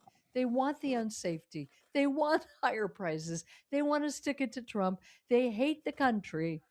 And, we used to hear conservatives say that in the 60s, that they were commie, pinko weirdos who hate America. Right. Those guys were right. Yeah. Go figure. No They doubt were right. about it. This is where that led. Those people then, the great American, the great generation, they knew it would lead to this, and in fact, it has for some. So, yeah. All right. So now let's get back on political cartoons. I love editorial cartoons, and the reason why I love them so much is because, okay, so the one we're going to talk about is not this, but sometimes they can do a cartoon with no words, nothing, and it tells an entire story. Like when we got hit with 9/11, Steve Breen, I think the cartoonist's name was, his cartoon the next day was a big, muscular, strong-looking eagle, American eagle, sitting on a stool, sharpening his talons. No words needed, right? None. So the one I put up, which you saw, and I appreciate your comments on it, but I want people to hear what it says. It's a cartoon by Tom Stiglitz, one of my faves. There's a Graham Plattner for U.S. Senate sign behind two people. The one on the right is Graham Plattner standing there with his Nazi tattoo on his chest. And an old woman says to him, "Interesting tattoo. Would you care to see mine?" And she rolls up her sleeve and she's got her number tattooed down her arm. No words for that. When I saw that, I would just stop dead in my tracks. I just posted it again because I realized I hadn't reposted it, but I did. I just did. You know, some people, the younger generation, do not know that Jews in the camps were given tattoos with numbers on their arm, of course, against their will, because they were depersonalized. They were made into numbers, not people, so that better they could kill them that way. Some I of think the it's newsreels important. from that time Yeah. in that place had young kids, no more than 10 years old, rolling up their sleeve, showing you the tattoo. Young kids they tattooed. That's how much of scumbags they were. Yeah, But and Holocaust survivors were offered to have their tattoos removed, and most said no, because it was a testimony to what happened, and that it should, of course, never happen again. And we're in an era where it is no longer any big deal to hate Jews, all Jews, simply because they're Jews. And I give enormous credit to your cartoonist, what's his name? Tom Stiglitz. Tom Stiglitz, who saw the connection between this tattoo of this imbecile, hateful imbecile, and a woman, and the tattoo that was forced upon her on her arm. And thank you for being such a mensch to put it up. I'm a mensch again. You're a mensch. Did you hear that? I did. An official documentation from Karen. So I want a couple of things I got to hear. First of all, first of all, how many years have they called Donald Trump a Nazi? And now they're like, let's vote for an actual Nazi. I mean, do they realize how ridiculous they are and how ridiculous they look? They don't, but we have to keep pointing it out, because all the time I think about the preening moral superiority phoniness with which the left lectured us about hate and intolerance and bigotry, right? You can see how aggravated I get when I say it. I spit out my words. Why don't we as Republicans constantly throw that back up in their face? Is this the anti-hate that you were talking about? Is this the anti-bigotry that you're so much better than the rest of us? And as the great Tyrus, I'm loving him more and more, said about the SPLC, he said, there isn't enough real racism in this country left anymore. That's why they have to manufacture it and fund it. Well, that's pretty good, Karen. I love Tyrus myself. Now, another thing I want to say, inspired by this cartoon, is I don't know whether the people who refused to have the tattoos removed from their arm, whether it was forethought or what, but now with Holocaust deniers, walking all over the place, all they got to do is, roll up their arm and say, look here, you denying this? You think I did this? You think I numbered myself?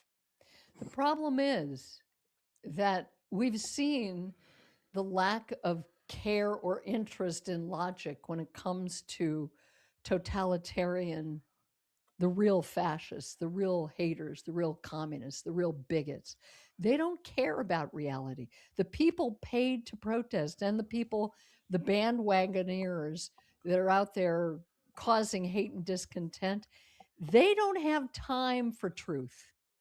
We have to make it, I think it's better, I mean, we have to do it all, but it's better to put into favor that asking questions and knowing reality, and mock their ignorance and their stupidity and their hatefulness. That's what we need to be doing. Unfortunately, it's up to the grassroots to do it because, as you know, we have a lot of corrupt Republicans who can't even pass the SAFE Act because they're that corrupt. They would rather have voter insecurity than voter security. And I only bring that up to say it's up to us. It's not up to them. We don't have enough Republicans with a conscience and with care to do anything about it. So it's up to us. Well, Karen, I mean, you just brought up something that's really strikes a nerve with me because the Republicans, John Thune, if you just gave us a great reason of why you overlooked this thing that 90% of the country wants to have happen, the Save America Act, if you had a great reason for putting it on the shelf, then tell us.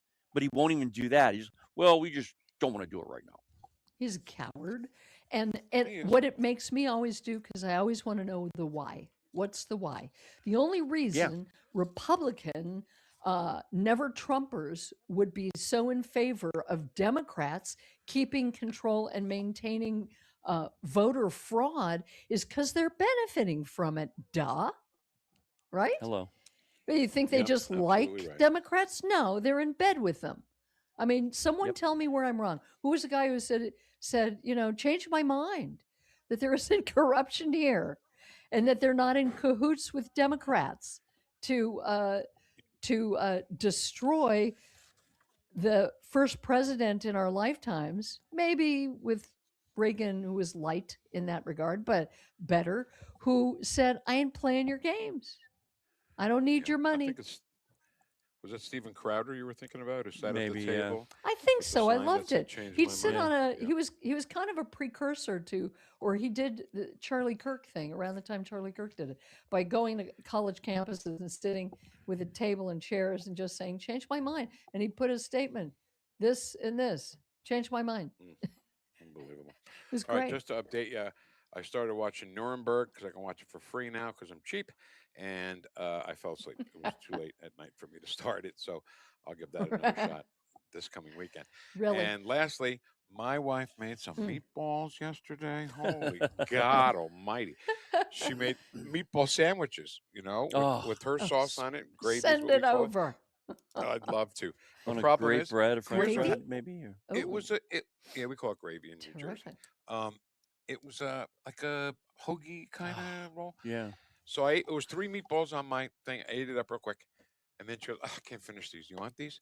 So I ate 2 more. And then by the end of the night, I had the meat sweats and I was dying.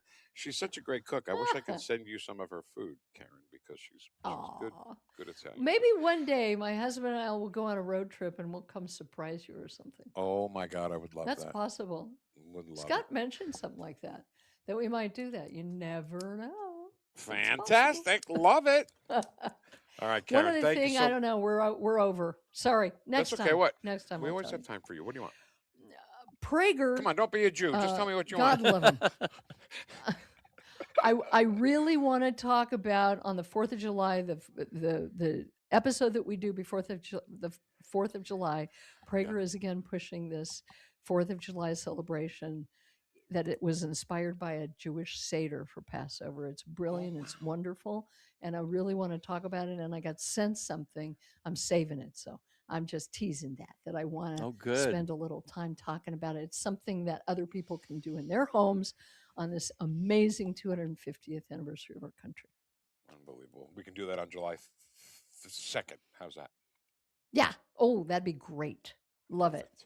Okay, I'm All done. right, Karen. Love you to death. See you Thursday. Thank you, guys. Have fun. Bye, Karen. Bye. You know, I love her because we can say anything to her. You know what I mean? Oh, yeah. She knows we're not being mean or racist or anything like that. Because he's a mensch. Oh, thank you very much, Karen Catalin. I appreciate that. So the Stars and Stripes Night Golf for Mid-America Veterans Museum is happening on Thursday, August the 6th, and it's at Pheasant Run Golf Course, 205 Sports Park Drive in O'Fallon. And it's a shotgun start. What does that mean, shotgun start? Everybody brings a shotgun? I think so. No. No, I have no idea. What's it mean? I don't know. I don't golf. But Anybody if golf? you're a golfer, you know, just by saying it, they go, oh, okay. Do you play golf, Joey? Joey doesn't play golf. He has no It's probably everybody starts behind one another. It's like one guy. One. How does that mean shotgun? I don't know. Ken, I have no idea. I don't know. I'll give you You credit asked for at me. least trying I to figure it tried. out. So mark your calendar. But it's for to raise that. money. It's to raise money for this place. It's just, I mean, which gets no federal funding. Exactly right. Which, So but shame on the federal government for not funding this place. they should, but we're not one of those people who get NGOs or anything like that. Get free money. 5:30 shotgun, whatever that means, on the 6th of August at Pheasant Run to benefit the Mid-America Veterans Museum.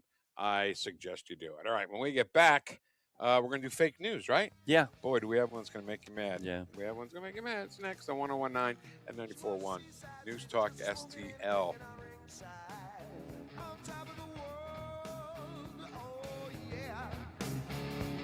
She had a drink in her hand, she had her toes in the sand. Whoa, what a beautiful girl. This Karen Cataline segment brought to you by Gingham's Family Restaurant, locally owned and operated, just south of 70 on Highway 94. Let's get real.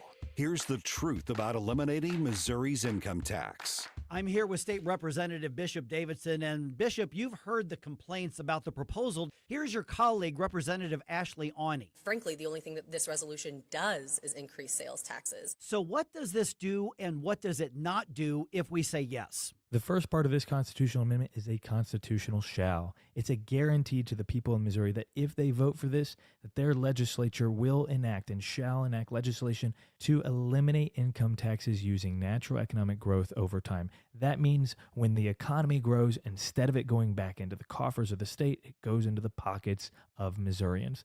The second part is a constitutional may. It allows the legislature to have a conversation around sales taxes, but only so that they can eliminate income taxes faster and reduce local tax rates like personal property tax and real property. Get the facts at afpmissouri.com. If you love your pet, which I know you do, then they deserve the excellent treatment and care they'll receive at Pacific Animal Hospital in Pacific, Missouri, a full-service veterinarian facility. Originally built and grown by my dad, Dr. Bill Jones, a new generation of wonderful veterinarians and staff at Pacific continue to provide outstanding medical, surgical, dental, boarding, and grooming services for your favorite furry friends. Our family entrusts the care of our pets only to the experienced docs and staff at Pacific Animal Hospital. You should too. Call them today, 636-257-2100, 24/7 at PacificVets.com, PacificVets.com.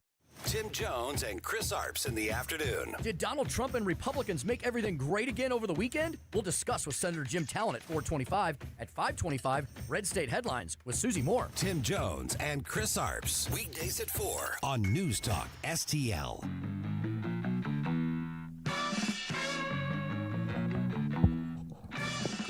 Lady, lovely lady. Hi, welcome home to 1019 and 94.1 News Talk STL. I'm Vic Porcelli. The guy to my left is Ken Williams. Guy to my right is Joey V. Big movie, big shot now. Does the movie reviews with Tim and Chris on Fridays, right? Yeah, it's fun. Right before 6 o'clock. Is that when it happens? 5:45. That's See? right. How We about did see? Disclosure Day. The aliens are out there, Vic. Is that the Spielberg thing? Yeah, So you saw it? I saw that. How was it? How Catholic bashing is it? It's actually very religious. It's actually the big question is if aliens did come to Earth, would religion just stop existing? Would people start worshiping the aliens? It asks that question. It doesn't exactly answer that, but it asks that question. So, just on timing, because all this is in the news now, right? Mhm. UFOs are in the news. Did they make this movie because of the news that's out now, or Yeah. did the news come out after the movie was made? Spielberg was very interested in this big dump that happened in 2017 that the New York Times did about disclosures. Yeah. And some of those videos that you see of the ships or whatever they are moving really fast, that's in the movie as well. The stuff that we see The real, oh my God, the real radars? Burleson talking about in Congress. Yeah. Oh my God. All right, we'll have to check up on that. All right, Ken. Yeah, Vic. We did, I'll kill you. I swear to God, I'll kill you. We were Monday usually is that's crap, but today we switched it around a little bit because of the UFC fight that happened yesterday. But it's time for fake news. We are fighting the fake news. It's fake. Fake news. Phony. Fake. Fake news. Fake news. So, just so you know what happens in my house and how my wife and I talk, my wife cracks me up because she'll just say things you know, like when I do burr, burr, burr, burr with Sally's lips. With Sally's lips, yeah. She'll go, she thinks all dogs have to do that. And I'm like, wait, all dogs stop and think, huh? Should they be doing burr, burr, burr, burr, burr with my You lips? know, I bet there are other dogs in other homes, and they get the same thing. Right. I'm sure that's what she's thinking. Do you know who Saul Rosenberg is? No. He's a contributor to Fox News, very Jewish-looking guy, lawyer on all the big court cases. He's one of the contributors. And my wife says he looks like he never knows when it's his time to talk. I don't know what that means. Like he waits a split second too long I to don't know. respond or I've something? never actually asked her to explain it because I was laughing too hard because she said, he looks like it's never his time to talk. So anyway, we were talking about, boy, I shouldn't have saw the squirrel. I shouldn't have saw the I squirrel. don't have that audio. Oh. Nicole Wallace is who we're going to listen to. Yes. And I can never think of her name because I dislike her so much. So I always say Marsha Wallace instead. As I go, no, wait, she was on Newhart. Marsha Wallace. Marsha Wallace was on Newhart.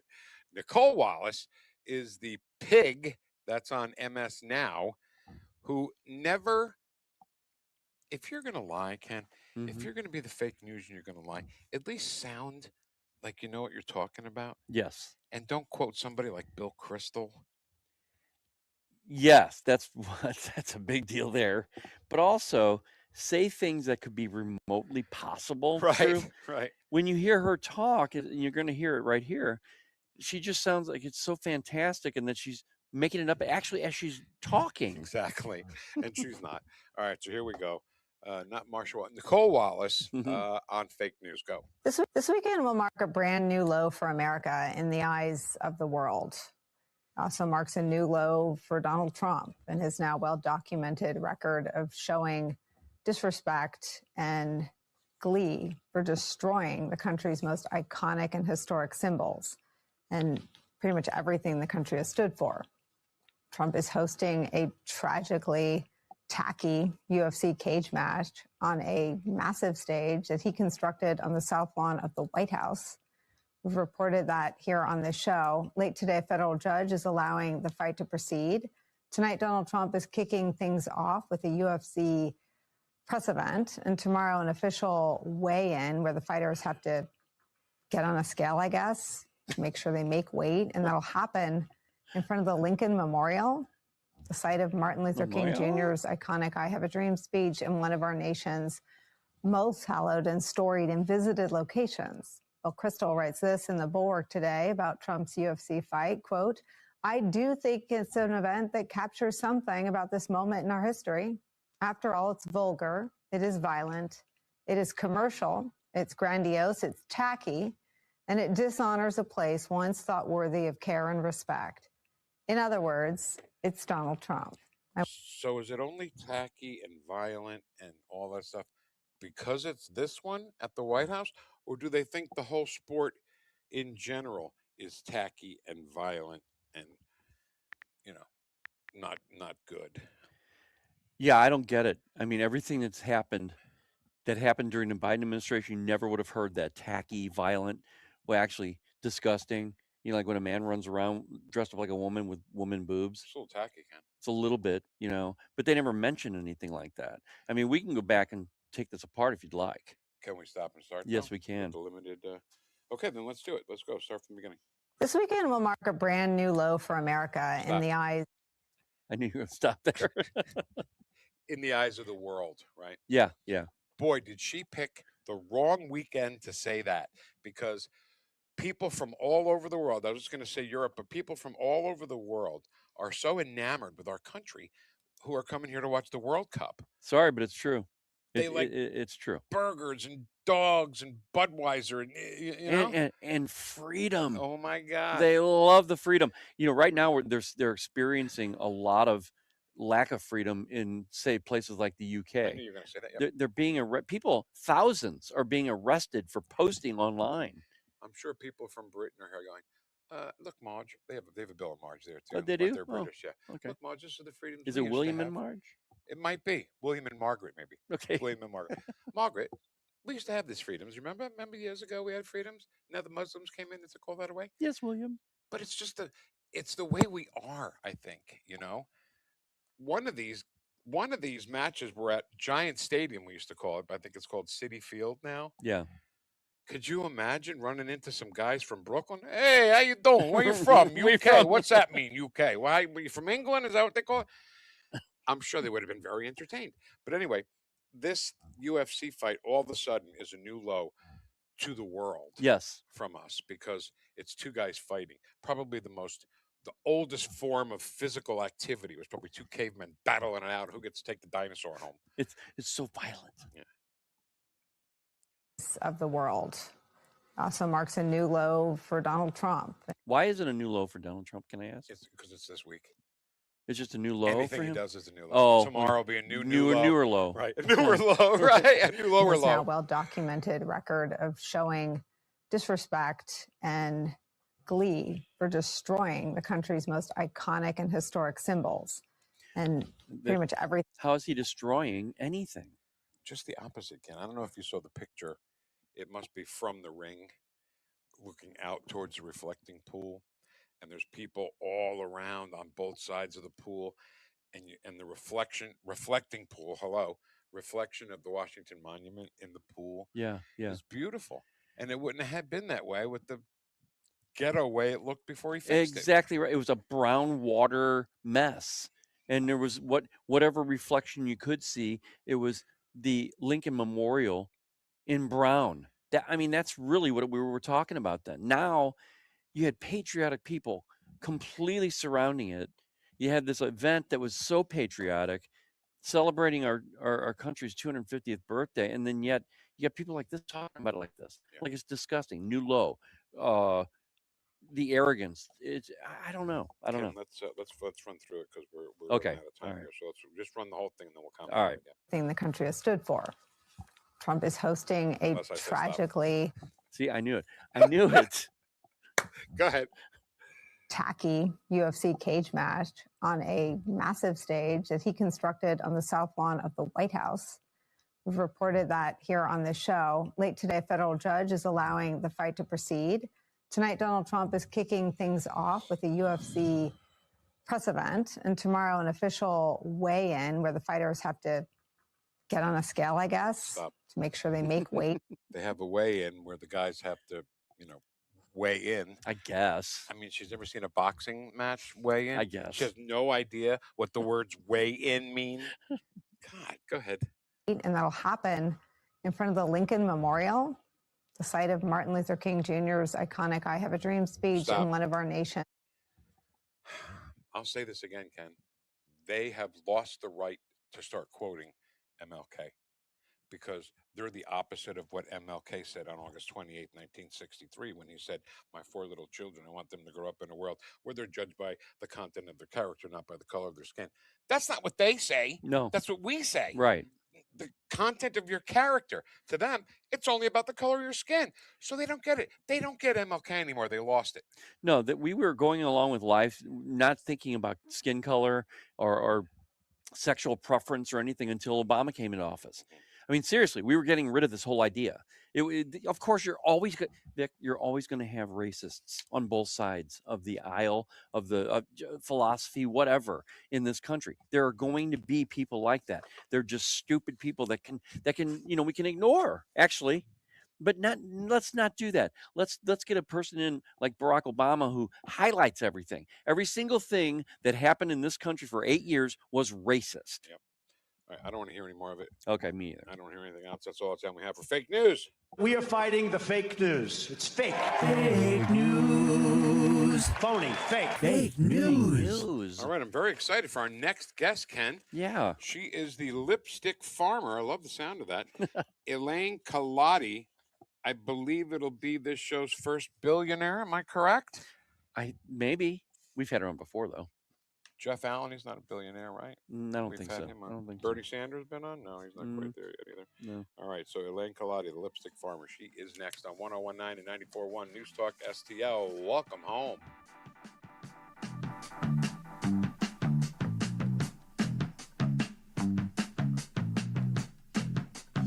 All the information I need on the drive to work. Mike Ferguson in the morning. I keep it on on throughout the day, whether it's local, national, or something big that's happening overseas. News, analysis, and opinion. St. Louis is #1 for conservative talk. News Talk STL.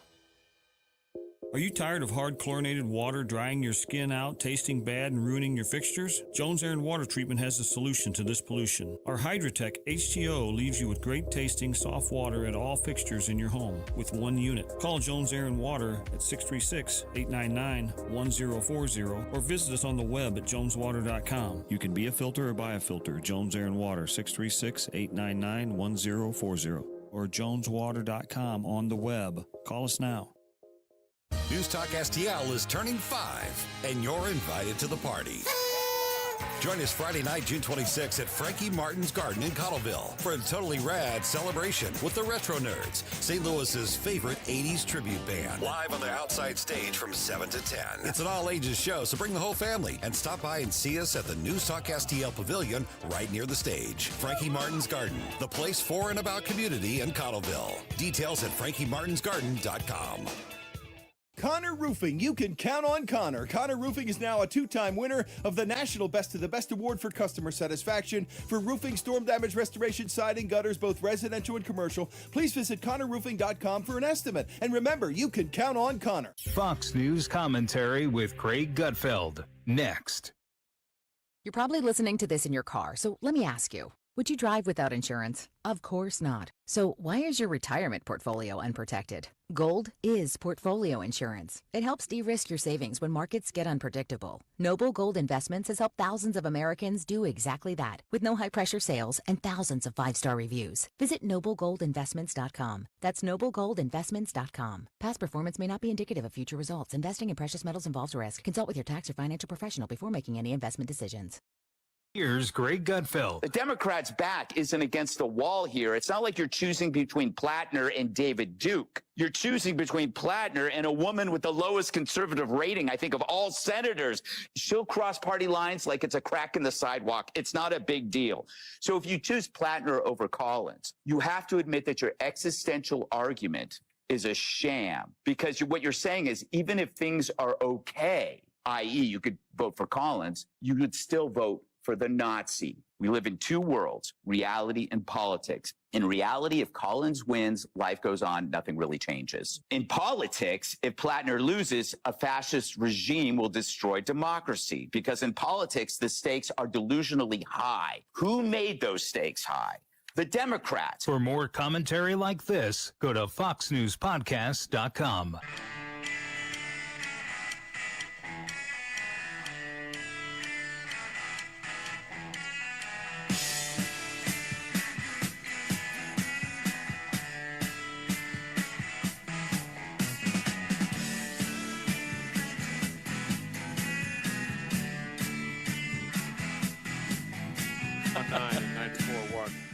News Talk STL. Is that true? I have no idea. Why would she not want to talk to a fellow Italian? What's going on here? Did she know she was going to be on? Oh, yeah. Yeah, we schedule it. I really wanted to talk to the lipstick farmer. I know. She blew it. All right. Now when she wants to come on, I'll be like, I don't know. No, maybe not. Maybe you can come on. All right. So, Kenny, can you play for me? Because it's funny that Jessica and I were just talking about this last night. Can you play number 8 for me, please? Trump administration locating and reuniting kids with their family. Let's see how many it was. Go ahead.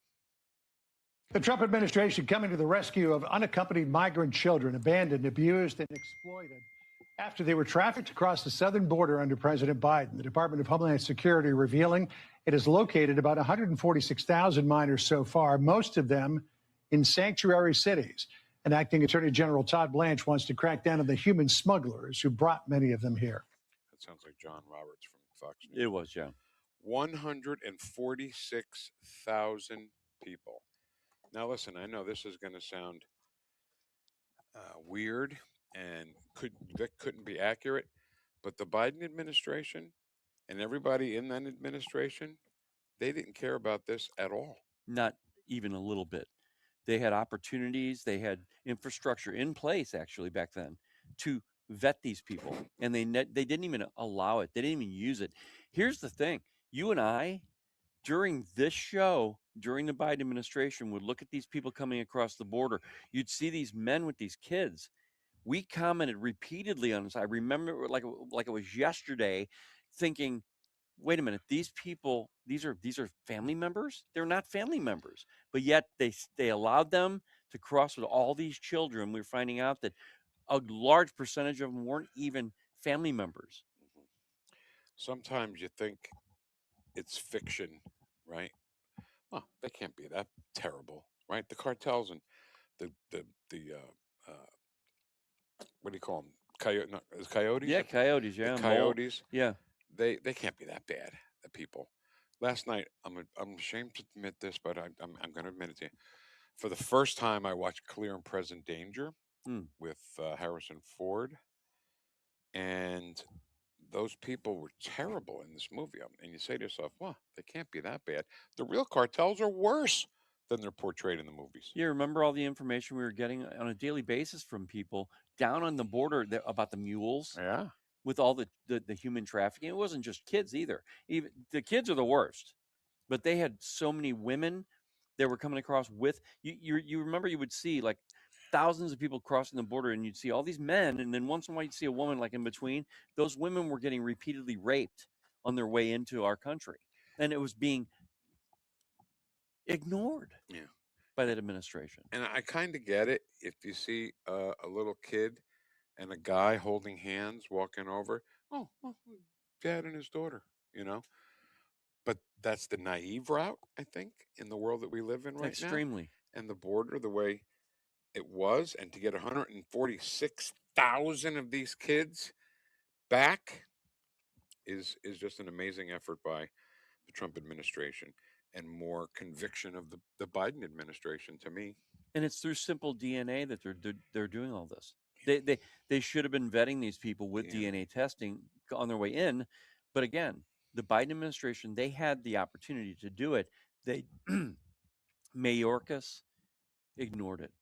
Just said, no, just that takes too long. Remember, we were saying he said it wasn't broken, the system wasn't broken. Then he said it was broken. And it was because it was broken because they couldn't get them in fast enough. Yeah, they needed more agents so they could rush people in faster. So you know that the left always have their phrasing. They all have to say like, this is Donald Trump's war of choice. Every Democrat on every Sunday show says war of choice. They have to say it that way. And the statement from the Biden administration about immigration was, Senator, we inherited a broken immigration system. Why is that? Because it worked.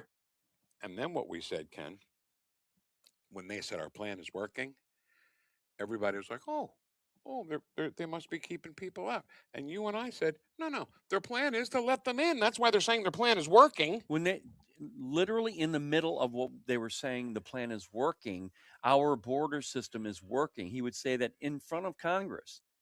And during that time, we had almost a record month of 300,000 people crossing the border. Can you imagine it now? 300,000 illegal aliens, unvetted, were crossing our borders, Vic. Now we're talking about things like measles came back, right? Tuberculosis was on the rise in certain areas. Why? Why would that be? Well, of course we know why. Because they were unvetted in their diseases as well when they were crossing the border. Yeah. You've got those screw worm flies that are in Texas. Well, they're saying that they came up during the Biden administration when people were flooding over the border. They were carrying those flies and they got into Texas again. Oh my God. They had them eliminated not only in Texas, if you remember, during the Trump administration, they had gotten rid of all of them all the way down, and this was before the Trump administration, all the way down to Central America. They kept, I guess, using data to find out where they were, and they said that we got rid of them. They were so far down in South America that they weren't an issue any longer. Well, then when you don't process people correctly and you don't vet them, they were carrying these screwworm flies into Texas. Now there's an issue now. Now, do you know about these? Sorry, I'm getting off track here a little bit, but I do want to say, because I know somebody now who's been bitten by one of these ticks, one of these terrible ticks. I don't know what it's called, but he got bit, and now he can't have meat or dairy Yeah. for the rest of his life. Ken. Joey, what is that called? Alpha-gal. Alpha-gal. Yeah. My daughter Alpha-gal. thought she had it, but she didn't. You can't have meat or dairy for the rest of your life. No, right. Oh my It does God. something. It makes you it's an inflammatory at that point. I don't know where that started, but Well, I don't. here yeah, I it is. don't He know. lives in Missouri. He lives in Springfield. Wow. So it's not that far away. Anyway, sorry. Getting back to the kids who have now been found, 146,000. That's an amazing. Can I ask you a question? Yeah. What's the population of the United States? Roughly, I guess at around 350. That's as good as you can do, just roughly. Yeah. Why is that? Well, because I don't know. I would always maintain that 20 plus million illegals came in. Right. But I don't know. It could be more than that. I don't know. Right. That's that back then. Just don't know, Vic. We said that then. We won't know what the population of America is because we don't know how many millions, tens of millions of military-aged men came across the border. Not only that, but the Democrats, they want the census to actually include them. They want the census to be, these are not illegals. They are people in this country that need to be counted for the purpose of having representation in Congress. That's what this is their goal. Yeah. And you know what? They're happy. They're very happy to take all of these illegals and put them in their sanctuary cities and states because that just gives them more representation within that state. Right. Yeah. If they find a way to cheat, they'll find a way to cheat. And I Exactly know right. The Dems will say, "Oh, you just sore losers. You were sore losers when Trump won in 16 and 24, so I don't want to hear it. You were the election Right. deniers, not us." Yeah. All right, Ken, let's talk about that stuff you got there, those pamphlets, these Oh, yeah. things coming up here with Mid-America Veterans Museum. Which one do you have? Volunteering with purpose. Okay, you do that one first. Yeah, it's basically, you get an opportunity to volunteer here at the Mid-America Veterans Museum, and the information, it all is online at the Mid-America website. Let's see, where is that? That's the mavm.org. If you go there, they have information about voting, not voting, donations, and then also about volunteering. And keep in mind, as we've said throughout the morning, this place gets no federal funding at all. Any money they get to put all these great artifacts in this building comes from your donation. So thanks. When I read this, when I read these brochures, I see something. I want to see if I see it here anywhere. Yeah. Because on the front page, the main page of the museum, Mid-America Veterans Museum, mavm.org, there's a picture of a mural, which I'm looking at it, and then I'm like, oh my God, that is this. Yeah. This mural is on that wall over there. Yeah. And that ship is right behind that wall. And these things are right where we're sitting. It's amazing the amount of people who, oh my God, I just noticed the bugle. Oh, yeah. That's for Reveille. Yeah. Taps, unfortunately. Now, okay, so look at that as an example. You go there and you can literally go up to it, and you're right next to it, and you know that it was played during a situation, that a military situation, probably. Unbelievable. I want to mention this too. Yeah, man. They've got Mid-America Veterans Museum. They present Veteran Coffee Talk. I'm in. Brewing conversations, stirring patriotism, and here's some dates for you. You've got July 10th is the next one. July 10th, and then August 14th. And if you need more information about it, again, go to mavm.org for information on it. Did you say July the 10th? Yeah, July 10th. That's a Friday. And then August 14th are the next one. But they have, let's see. That's a Friday. 12 of them, every month. Once a month they get together. So you get to have coffee with soldiers and veterans. And I would say it's probably veterans getting together, yeah. Oh, so you know what? Maybe we should not get in the middle of that.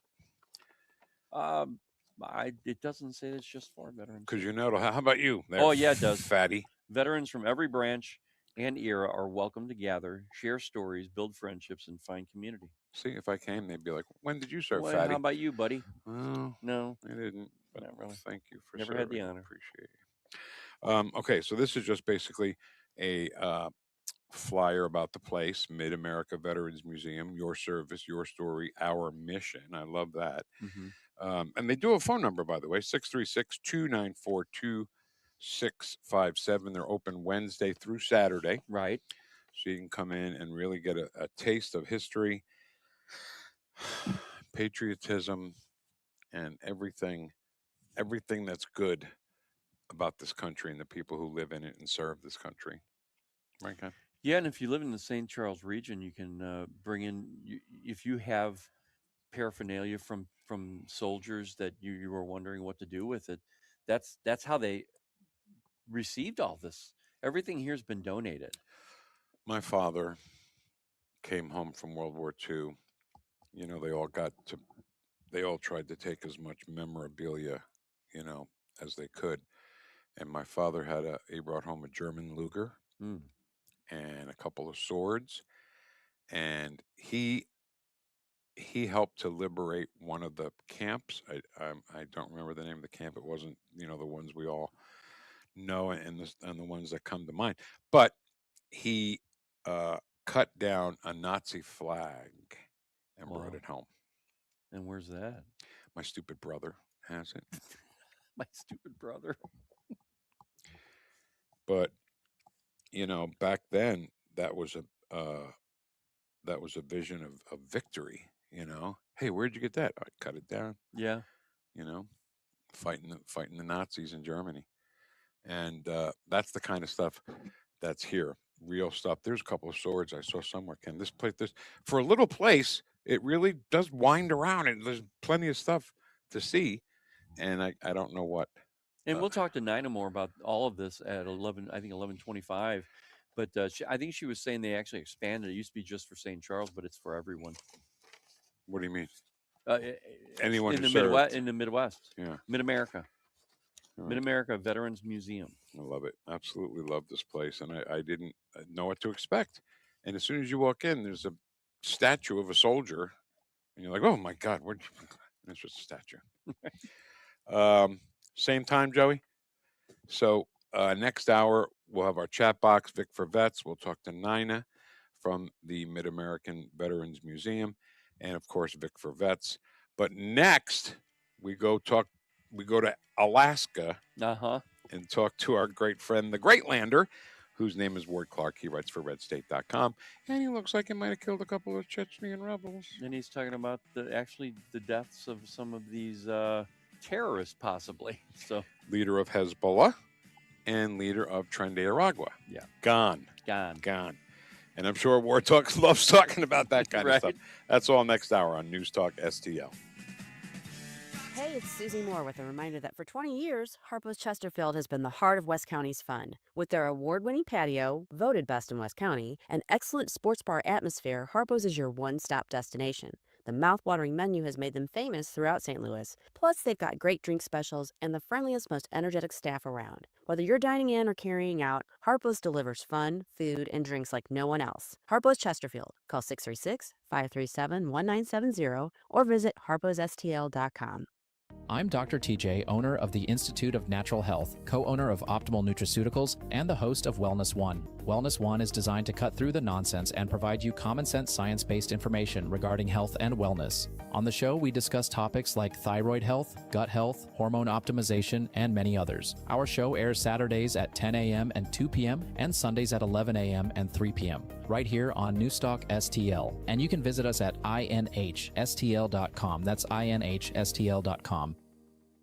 Hey, it's Columbo reminding you that when the fish are biting, gear up with the best at Bluff City Outdoors. They have a huge selection of all the gear you need for your next trip on the water, including great products from all the top brands in the industry like Mega Bass, Mad Cats, Penn, and more. Plus, join us every Saturday at 11 a.m. on the Bluff City Outdoors Show for great conversation and the local fishing report. Open 7 days a week, 1 mile east of Fast Eddie's at 2813 East Broadway in Alton. Follow them on Facebook and at BluffCityOutdoors.com.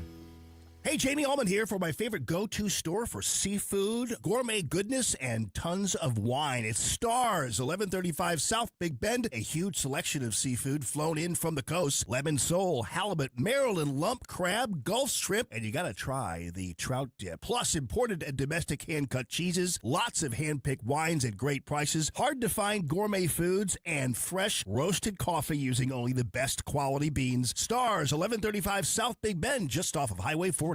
KLGY HD3 Clayton, K270BW Bellefonte, KNBS Bowling Green. This is News Talk STL at 1019, 94.1, and always streaming at NewstalkSTL.com. News this hour at Town Hall. I'm Bob Agnew in Washington.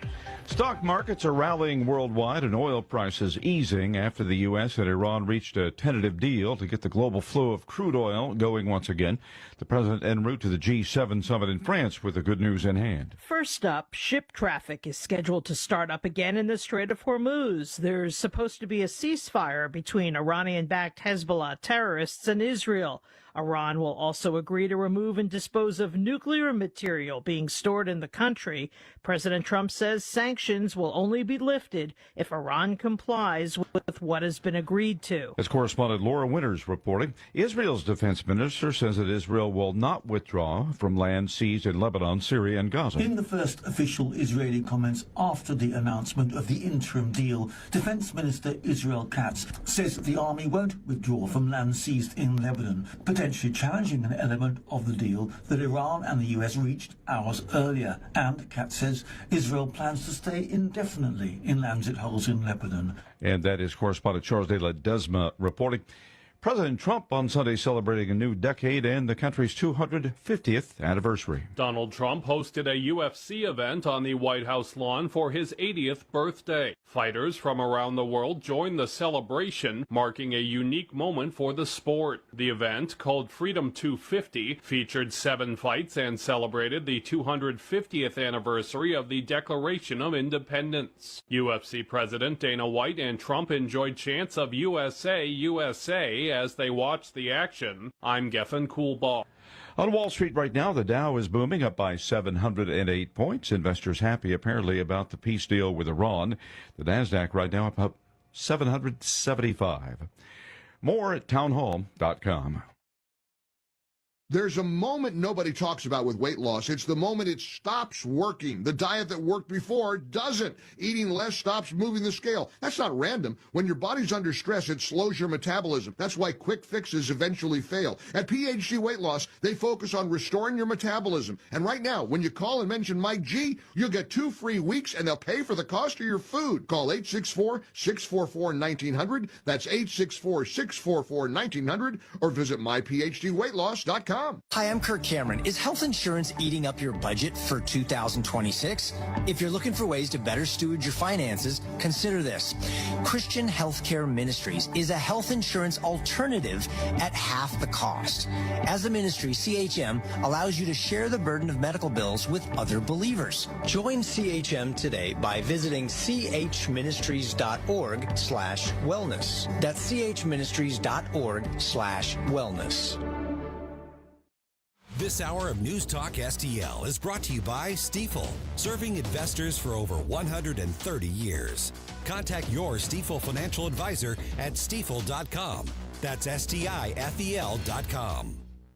If you're considering an annuity as part of your retirement plan, we need to talk. Hi, I'm Bob Stockdale, Senior Vice President Investments with the ClearPath Wealth Management Group at Stifel and host of On the Money Saturday mornings at 9 on News Talk STL 1019. Annuities can be a useful tool for some retirement investors, but not all annuities are created equal. Every week, we meet clients who own complex annuities that don't suit their needs and, in some cases, actively undermine their retirement plan. Before you purchase an annuity, get a second opinion from the ClearPath Wealth Management Group at Stifel. Requesting a consultation is free of charge. To request a free consultation, contact us at clearpathinvesting.com. That's clearpathinvesting.com, or call us at 636-695-2650. That's clearpathinvesting.com or 636-695-2650. Stifel Nicholas and Company Incorporated, member NYSE and SIPC. Streaming Streaming TV is where it's at. It's not about cutting the cord anymore. That's old news. It's all about your customized TV options. With the best and cheapest high-speed internet and your own TV subscriptions, we've got your dream TV lineup. Between wired and satellite internet and TV, you now have tons of options. Save money and get more internet speed and better TV today by calling the Whole Home Connect. We scan your location and offer you the best TV and internet options. And we always have specials and promotions. So when you call, ask about that. Take 5 minutes of your time. Make this free call now and learn how to save money and get better internet and TV for your home anywhere in the U.S. Make this simple and free call now. 800-257-1632. 800-257-1632. 800-257-1632. That's 800-257-1632. This hour, the Vic Porcelli Show, brought to you by the Trolley Stop Bakery, the official bakery of the Vic Porcelli Show. Vic Porcelli. Come on, you're Italian. You understand. Every day is a busy day all of a sudden. You talking to me? You talking to me? Tough and smart, and I love Italian, so, he's definitely Italian. At least I have this show to come and talk about it and let some stuff up. What kind of a show are you guys putting on here today? The Vic Porcelli Show.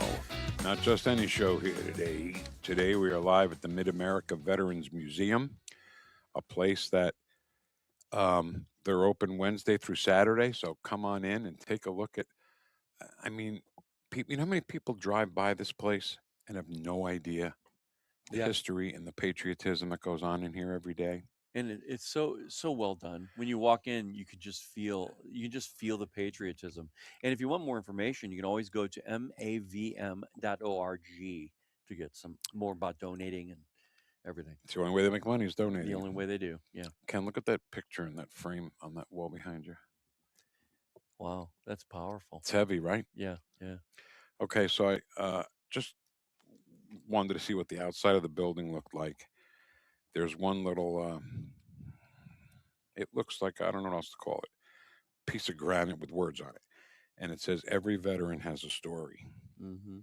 And then there's another sign on the other side. You know what that one says? Welcome home. Oh, no kidding. Yep. Wow. I'll be damned, right? Yeah. Right. And welcome home to 1019 and 94.1 News Talk STL. Let's go to Alaska, the great lander himself, Ward Clark. Ward, thanks for being with us. How are you, man? Hey, Vic. Well, great to be back. I'm just doing great. It's a beautiful summer day here in the Great Land. 52 degrees and sunshine. 52. Oh Hi, Great Lander. He knew that you were going to be asking. How about did he the know? Temperature. Because you ask him every time. You knew I was going to ask that, Ward? Yeah. Well, your climate in St. Louis is a little different than it is in Alaska. So yeah, you generally do, and I'm happy. 52 degrees here is t-shirt and shorts weather.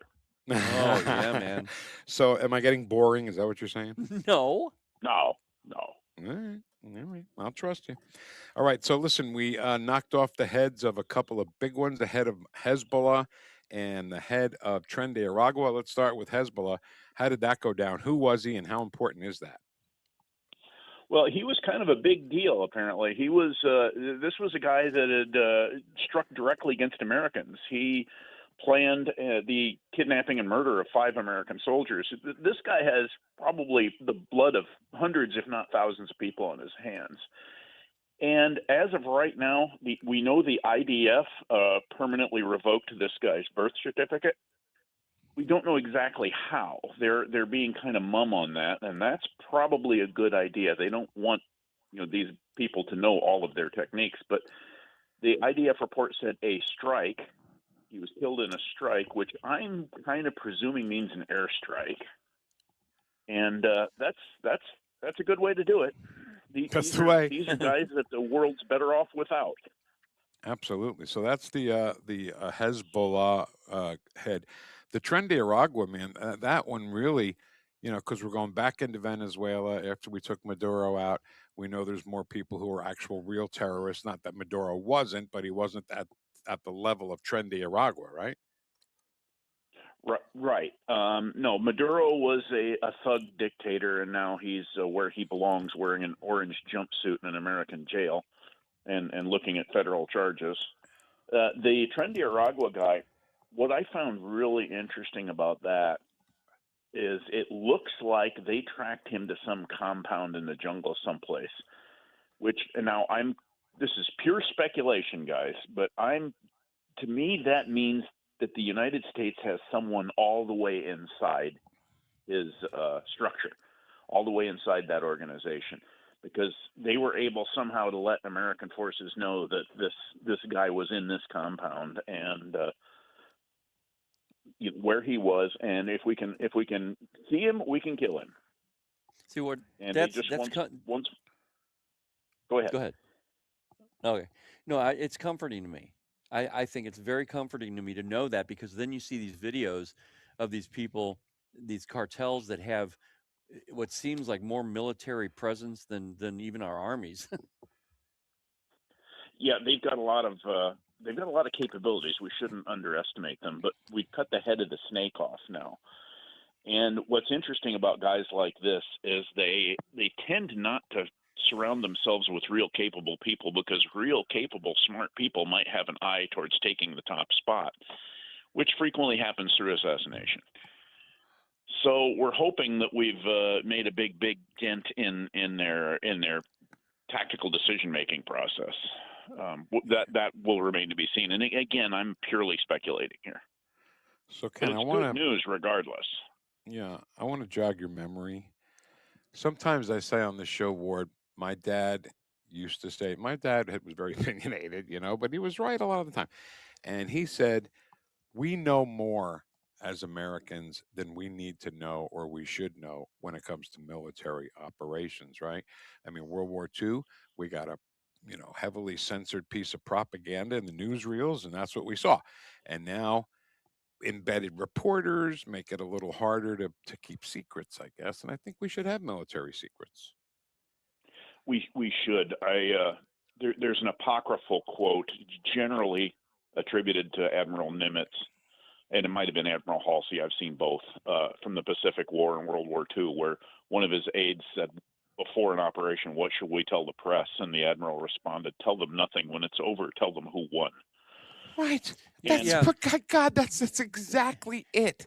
And here we're having this conversation, Ward, with you, a person who's high up in a magazine online, a source of news, and we're on a radio station, but we're talking about this in a way, I think, there's a fine line between patriotism and then telling people, well, we think that no matter what, good or bad, they need to know this.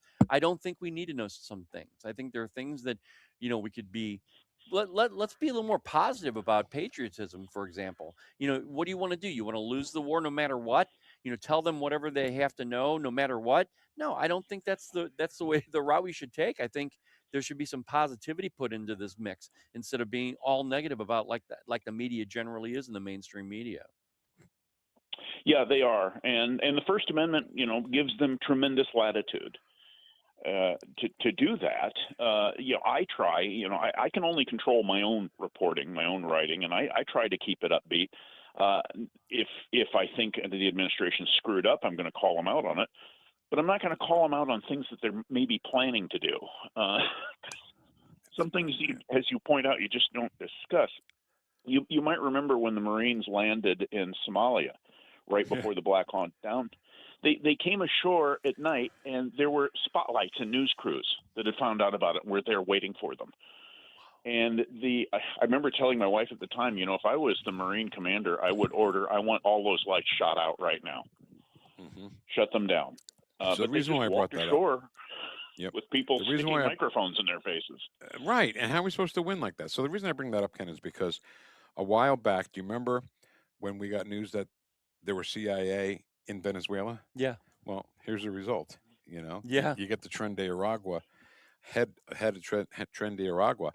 So that was one case where we knew about it, but it worked out okay. But I don't even think we needed to know that. I think that's kind of baked into things today, though. That what do you think about this, Ward? That the CIA, we kind of have to assume that they're going to be wherever we're heading to. You know what I mean? They're going to be like they're already there before getting intel before the major troops come in anyway, right? Yeah. Yeah, they are. I have a friend, and I can't give you many specifics about this guy, but I have a old friend who was a CIA field intelligence officer for 30 years after coming out of the Marine Corps. And he's told me some stories, some of which he probably shouldn't have told me, and I can't repeat. And I would love to have written this guy's biography, but he says, oh, my best stuff I can't tell you about. But he was on the ground in a couple of different high-profile occasions before anybody knew anything was going to happen. And I can tell you that much about this guy. And he's one of hundreds, maybe thousands of those people the CIA has. In my own military experience, I had a top secret clearance. I was privy to some information. There's all kinds of things that go on that most people never find out about. Yeah. And I've got stuff I can't talk about. Really? I have stuff I can't talk about. Yeah, just a few. But none of few it's things. military. None of it's military. None of it's important.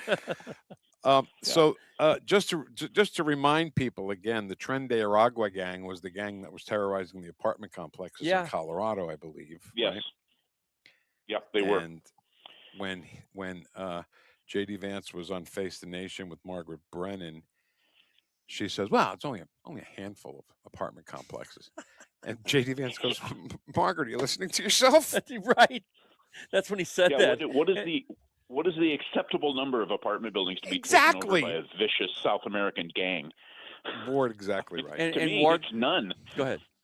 Yeah, right. Zero. And Ward, they did nothing. The Biden administration did nothing to stop Tren de Aragua when they were in those apartment complexes. Think about, and this is the horror story, if Kamala Harris would be in office today, we wouldn't be fighting them down in their own country. We'd be fighting them here in the United States. Yeah, and those apartment buildings, guys, my wife's parents, my in-laws, live about 15 miles from those apartment buildings. I lived in Aurora for 30 years. I know that area very well. Oh, wow.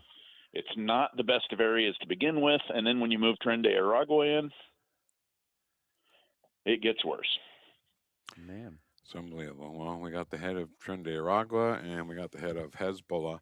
And speaking of Hezbollah, part of the deal with the United States and Iran apparently is the Israel and Lebanon peace deal, I guess we can call it. I mean, what are your thoughts on what's going to happen with this? I don't think Israel feels too terribly bound by a deal between the United States and Iran. I think if Hezbollah gets too frisky and starts throwing things at Israel, Israel is going to respond in kind. I believe that. I don't think they care if the United States objects or not. Trump can say, "Oh, I wasn't very happy with Netanyahu," and Netanyahu is kind of like, "Yeah, well, too bad." Netanyahu's right. He should act in Israel's interests as he sees them, and if he screws up, the Israeli people can throw him out of office. And we don't know. Okay, we don't know that might not have been a game. You know what I mean? Yeah. I'll say, don't do that. Well, right. You do what you need to do to defend your country and your people. Yeah, exactly. Yeah, in the case, go ahead. No, I was going to say in the case of these two high-profile people that we've just removed from the board, I would note that they're both the U.S. and Israel are reaffirming the old military line that there is no problem that cannot be resolved with a suitable application of high explosives. Yep.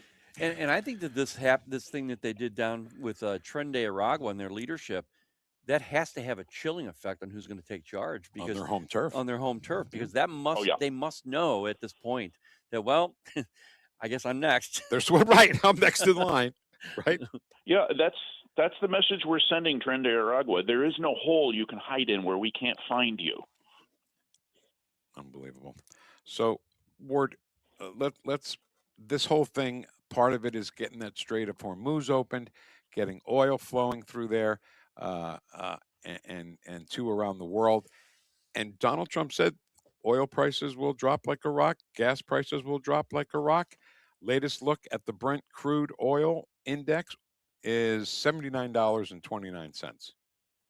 Yeah, I had an article on that come out within the last hour. Oil prices are starting to drop. Gas prices at the pump are starting to drop.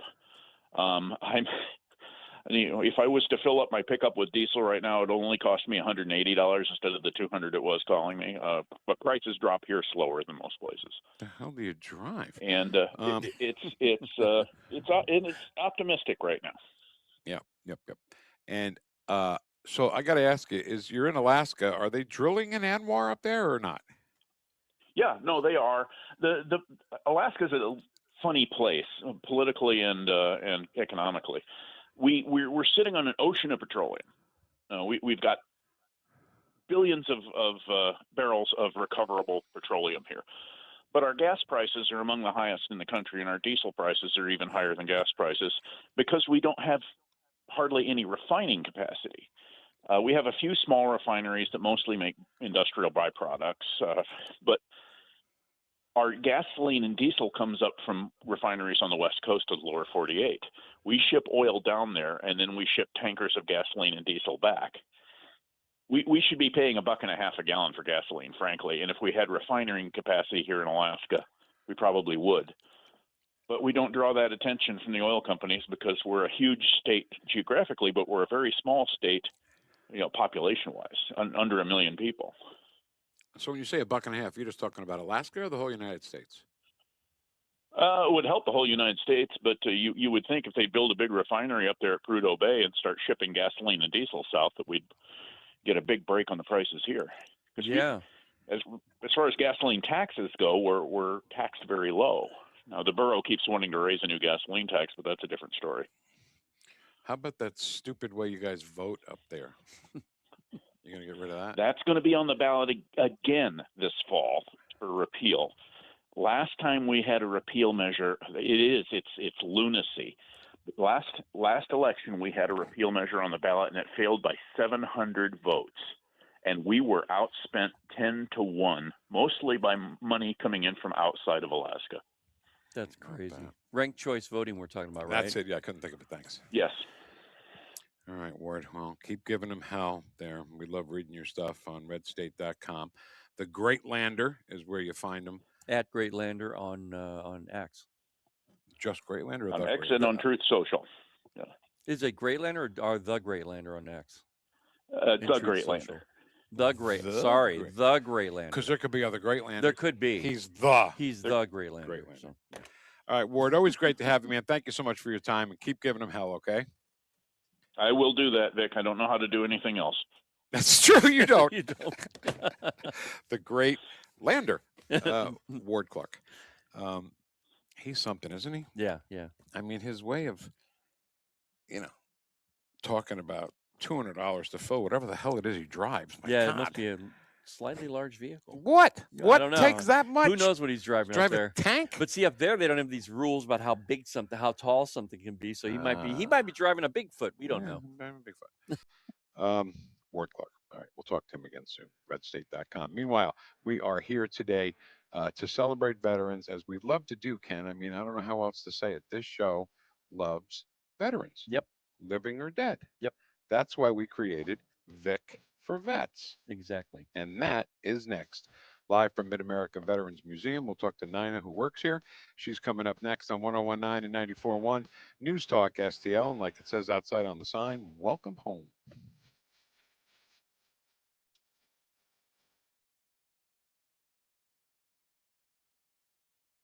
News, analysis, opinion. They're literally taking the Constitution and putting it in a paper shredder. News Talk STL. The Herzog Tomorrow Foundation provides private school tuition scholarships through Missouri's new Most Scholars program to cover the cost of accessible, high-quality schooling. Hi, this is Maela Esser with the Herzog Tomorrow Foundation. Our private school tuition scholarships wouldn't be possible without the support of generous Missouri taxpayers. If you're a Missouri taxpayer interested in redirecting your tax dollars and sending them to Missouri students in need of a better education, please contact me at herzogmostscholars.org. Better education for students creates a better tomorrow for all.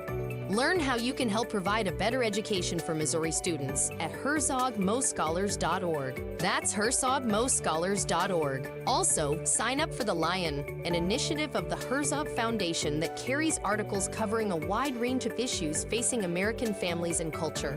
herzogfoundation.com. That's herzogfoundation.com. This year, America turns 250, and Newstalk STL is celebrating our nation's semi-quincentennial all year long. Newstalk STL, #1 for live and local Soros-free talk, with proud supporters of our 250th birthday celebration. Trolley Stop Bakery, DG Firearms, and The Yard Guy. 250 years strong, and we're just getting started. 101.9 and 94.1 Newstalk STL.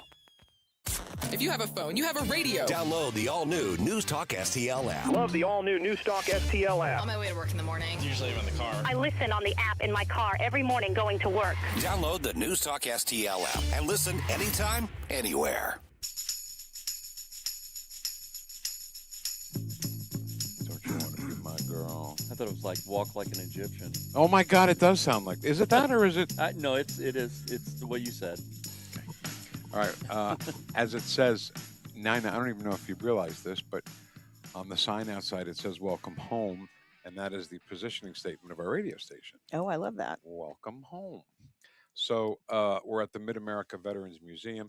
Nina D'Angelo, is that what it is? That is. Has been our host, and such a great host. Thank you so much for having us. Thank you for being here. You're very passionate about what you're doing here, and we love it.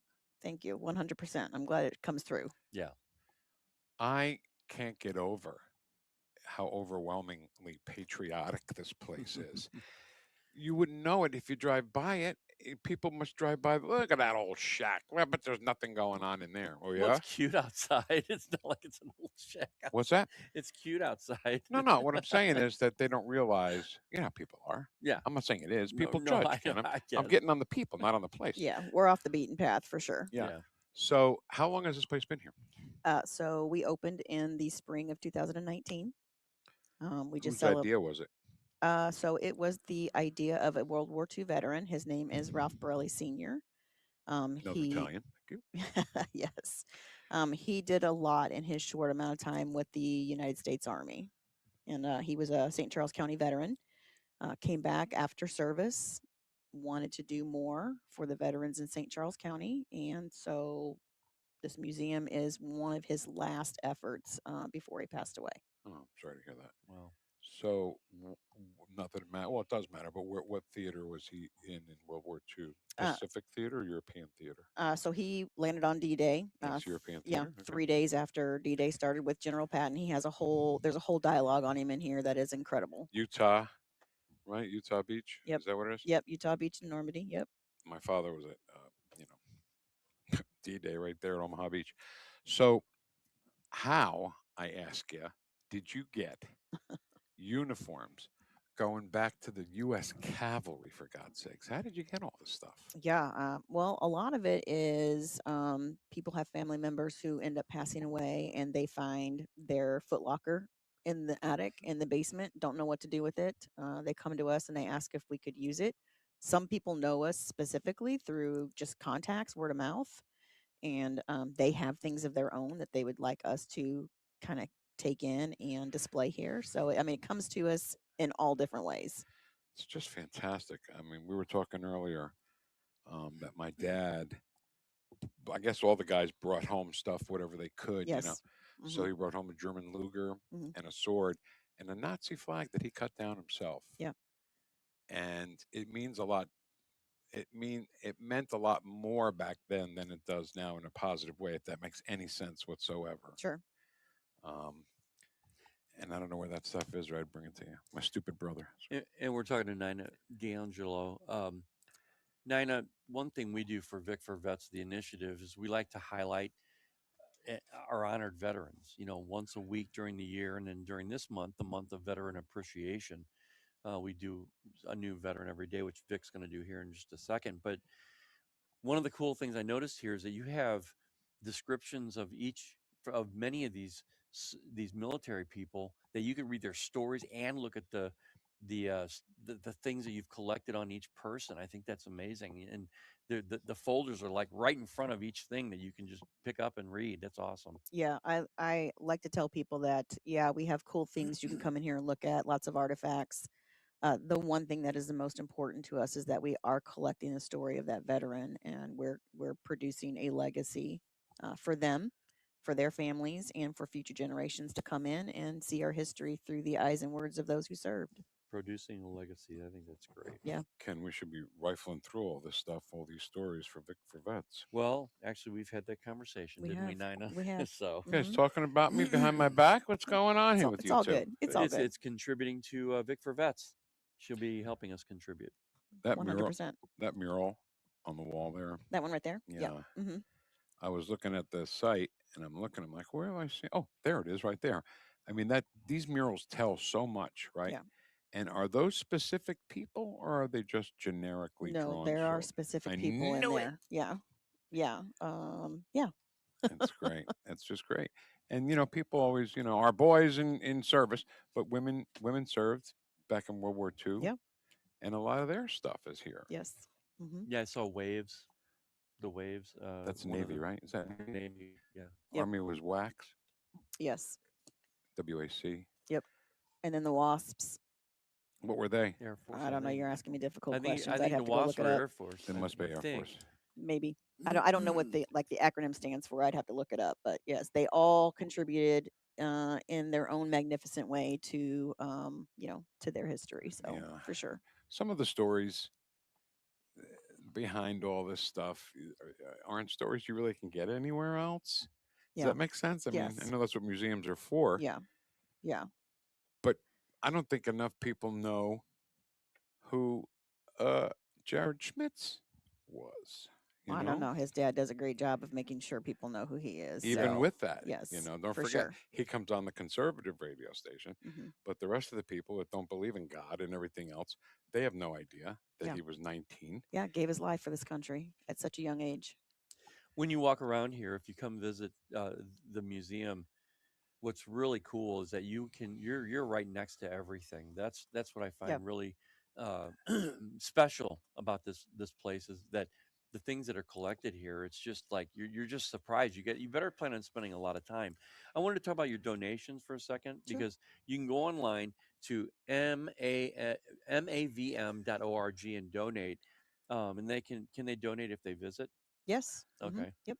Yep. Talk about that a little bit about donations and what it means. Yeah. So we're not supported by government money in any way, shape, or form. It is all about the people that come in and just fall in love with our mission as much as we love our mission, that want to see it advance. They leave us a little monetary donation, and we use it to keep the lights on, upgrade displays.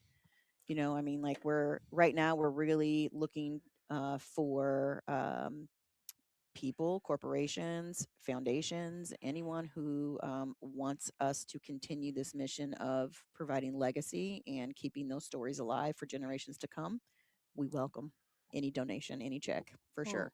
People who listen to this station, certainly this is what life's all about. Yeah. Yeah. So I just happened to look over, and I'm sorry I missed this before, but there's a map of the world there with Yeah. a bunch of pins in Yeah. it. Yep. Explain the pins. So when we have veterans that come in or family members that come in and they provide us with a story, or they just come in to kind of view what we have in here, we do ask them, please pin where you've served. And so all those pins are places that people who have been inside this facility have served, which I think is really cool. Like 2 years ago when I first started working here, we got our first Guam pin, which I thought that was amazing. Guam. Yeah. Yes. So I live in a wacky house at my house. Yeah. My wife says the funniest things, and she's not even trying to. Well, I don't know. Maybe she is trying to be funny. I don't know. But to us, the furthest place on Earth to us is Guam. So if somebody's using the phone, we call them Guam.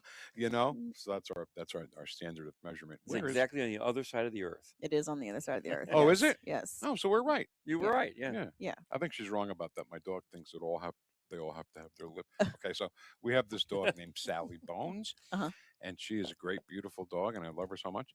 And she has really flappy lips, and I pet her face, and then I take her top lips and I pull them out and I go burr, burr, burr, burr, burr, burr. And it looks funny from up here. So my wife says, "Don't do that." She thinks all dogs have to do that. And then I'm like, wait, she doesn't think at all.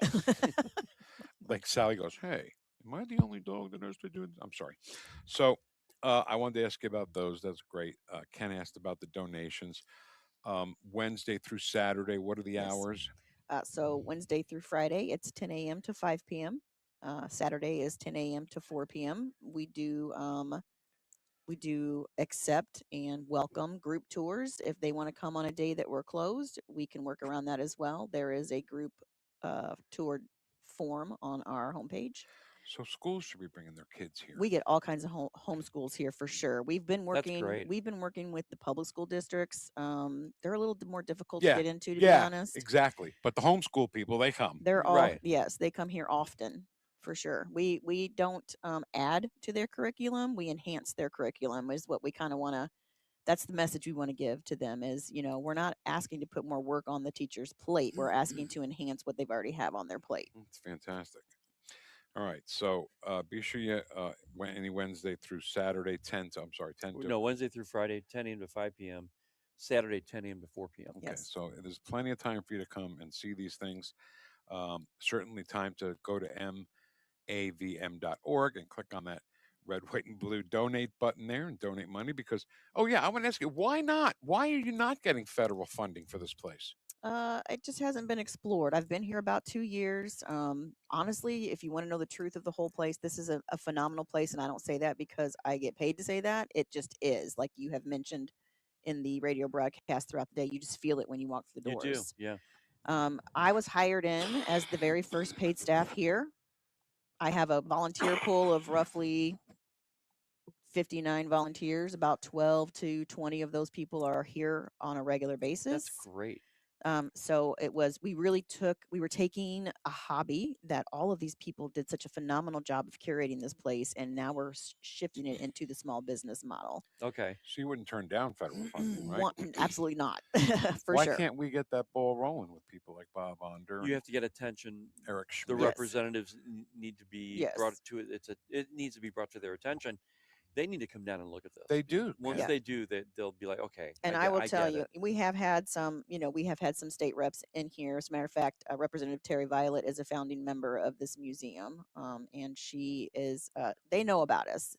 There are certain things that we get to do from our perspective as a nonprofit to allow for federal funding, which we're not geared yet for that, and we'll get there eventually. So you want us to start the ball rolling or not? Heck yeah, man. Okay, we'll get on it. I'm always open to a conversation when it comes to money. Exactly right. Nina, thanks for talking to us. Of course. Thank you for being Thanks here. for preserving these legacies. Yeah, come and see us. Stick around here. We're ready for something that we do every day, and that's called Vic for Vets.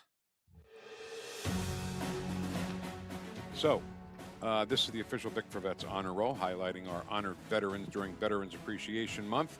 Listener Andre sent in the submission today. Good morning, Vic and Ken. There are 2 vets I'd like to recognize for your Vic for Vets. First will be Vipot Lapidawong. Yep, you got it Lapidawong. right. Yeah. Lance Corporal, United States Marine Corps, November 4th, 1995 to June 1st, 2015. I met Vipot in boot camp in 2014, and he quickly became my best friend and brother, I'm sure that says brother, in the Marine Corps. Unfortunately, he was killed in a car crash in 2015, a few days before we were to meet up for some fishing in the Gulf down in Texas. I miss him very much. Rest in peace, my friend. Second, Corporal Jeffrey Lucy, United States Marine Corps, a man I never met yet is a touchstone when things get rough for me. A brother Marine, Jeffrey was an Iraq War veteran. He served 5 months in country with the 6th Motor Transport Battalion. Unfortunately, as is far too common, on June 22nd, 2004, Corporal Lucy took his own life at the age of 23. Tom Waits wrote and sang a song based on his letters and final note to his family. It is both a tribute and a haunting reminder of what our brave men and women go through to keep our country free. Jeffrey Lucy, Corporal, United States Marine Corps. Rest easy, brother. Thank you, Andre. So veteran suicide is a problem, big time problem. We can't, we're not a suicide hotline, but boy, if you want to talk, Ken and I are here, man. Oh yeah. You want to go have coffee? Let's go have coffee. And also if there's somebody that you really want to talk to on a regular basis, we have numbers that you can, if you're thinking about it, just give it Ken at NewstalkSTL.com. Drop a little note. And we'll even give you the numbers. You don't even need to give me a name. We're here to help in any small way that we can. Yeah. You know. We're not federally funded either, by the way. Vic for Vets Honor Roll inductees, honored veterans on News Talk STL. Couldn't do it without the support from our friends at Alamo Military Collectibles, Gemini Wealth Group, Heroes Care Incorporated, Michael's Funeral Home, and Freddie's Market. Nina D'Angelo, thanks for talking. Thanks for having us, first of all. Absolutely. And thanks for talking to us with all this great stuff. I don't know, when we played the national anthem that the guys did at the soccer game, and it should have been a video. We should have made a video. Oh. The camera goes through all these uniforms, you know, because some people respect and some people don't, Nina. Don't you get that? It's the way it is. The way it is in America. Right. Well, I'm a veteran myself, so I. Oh my God! Thanks for serving. I'm so sorry. You were worth it. Thanks for your service. You were worth it. And that's what's so great about it, though, is that you get these kids, you catch them when they're younger. Yep. You know, and they're going to appreciate it for the rest of their lives. Yes. And they'll remember you, Nina. Yes. I'm a memorable person. You are a memorable person. There's you no really doubt. are. All right. Chat box coming up next on 101.9 and 94.1 News Talk STL. Welcome home.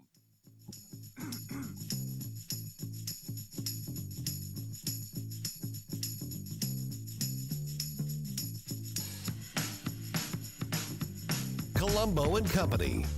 Join us every day for conversations with a wide variety of guests as we keep you informed and up to speed on all the important news and headlines you need to know.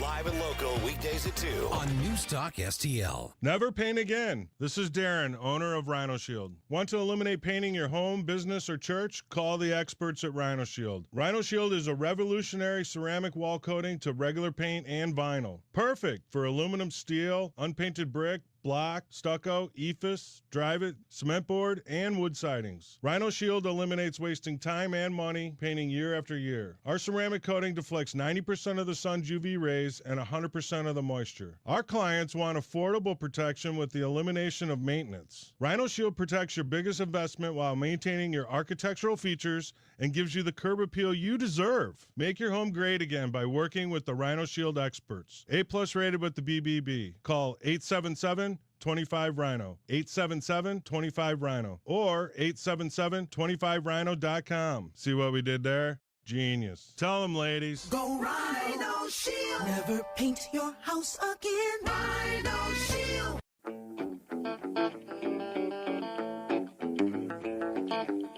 Sally Bones. Genius. Lay down Sally Bones. Rest here in my arms. Took a picture of her when she was on the couch, and my hand just on her head. And I said, lay down, Sally. Rest here in my arms. And everybody, like the whole song lyrics from the song. Oh, so people started adding to it? Yeah. I mean, how do you not? How do you not think about it? Lay down, Sally. Mustang, Sally. Long, tall, Sally. Yeah. Okay, enough of that. Let's do the chat box and get the heck out of here, shall we?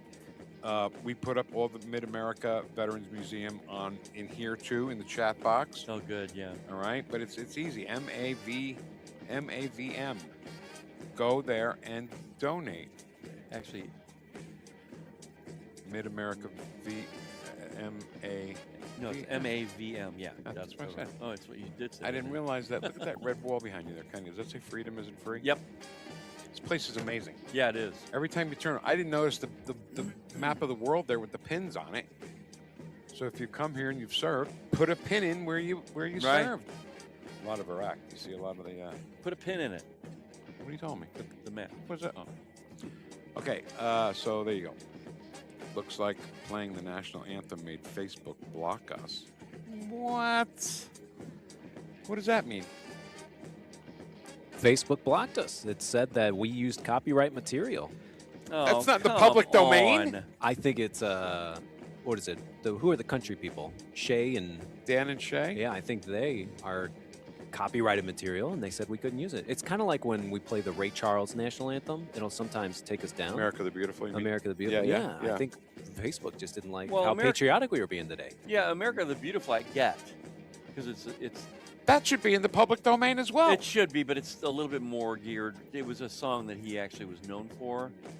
This is our national anthem. It shouldn't be the version of the song. It should be the writing. It shouldn't. You're right. You're right about that. Did we accidentally disseminate Major League Baseball? Is that what we did? I know it was soccer, but they have a warning at the end of these things. You're right. No accounts of this game can be disseminated without the express written consent of Major League Baseball. Something like that. All right. Good morning, fam. Bam. Thank you, Kathleen. Happy Monday, Jensen, fellow Vic Heads. Been loving all the patriotism going across our republic. Have a wonderful week, everybody. Stay safe. Thank you, man. Good morning, freedom fighters. Thank you, Tom. Grant's in there saying good morning, you bunch of Vic Heads. Good morning, Vic Heads. Whoosh, whoosh, Bill Harrison. Thank you so much. All right, over to the troublemaker chat box. Did I say that out loud? Yeah, you did. Ed Stoit's in first. First thing, on location. I pledge allegiance to the flag of the United States of America. No fair elections. No peace. No fair tariffs. No peace. No fair chat box. No peace. President UFC 250 was awesome. Melania was fire. Donald John Grover Whoosh. Cleveland. Trump. Oh, you got the whoosh going. Okay, you ready? Mm-hmm. Good morning, all you beautiful, mega, ultra patriotic, deplorable, garbage, and degenerate, freedom fighting, God, very victim. Whoosh! Whoosh. I can never get away. Good morning, Monday morning, friends. Thank you, Gene. If we send arms, they won't get to the people to overthrow the government. Why not? Well, I don't know, but I think they tried that early on, and the Turks took all of them. We can't take care of Turkey, for God's sakes? I don't know what the deal with that is. And Turks aren't just in Turkey, by the way. They're in Iraq. They're everywhere. M. Gold said Dana White was grinning like a little kid. Boy, He was. This was his night. Joe Rogan was. I was surprised Joe Rogan was there. I mean, obviously, a UFC fight, he should be there, but he also was making comments that they shouldn't be outside and it should be more in a contained environment. And shut up and just have fun. God, you don't make enough money? You gotta bitch about everything? Hey, it's good to see you. Kenny, it's good to see you. It's good to see you. Bluey! Hard to see. Vic's razor broke. Why don't you mind your own business about my face? My face look really bad? Hey, how you doing? No. See? It's okay. You think Ken's going to rat me out and say it looks bad? No, I'm not going to do it. Missed all Friday. Our pancake and sausage breakfast was a success. Oh, good. Money raised to help Minnie's ministries. Thank you, Ed. Thanks for what you do. Hey, it's good to see you. Hey, it's good to see you, Grasser grandson. Coyote says Iran will never uphold any agreement they make. They won't. They never have and never will. To believe they can be trusted is a folly. As long as the mullahs are in control, nothing will change. Totally agree with that. I'm sorry, but I understand what President Trump's trying to do here, but these people, they're not to be trusted. I think eventually, before President Trump's term is up, they're going to do something to screw this whole thing up. So it's going to happen. We can't do trust but verify. We have to verify but verify. Yeah. Iran will resume their shenanigans as soon as Trump is gone. Yep. Spot on. I'm afraid Trump is being naive. You know, he might not be being naive, by the way. I'm just saying. He knows what he's doing. He knows how to play 5D chess. Well, yeah, he may not. Okay.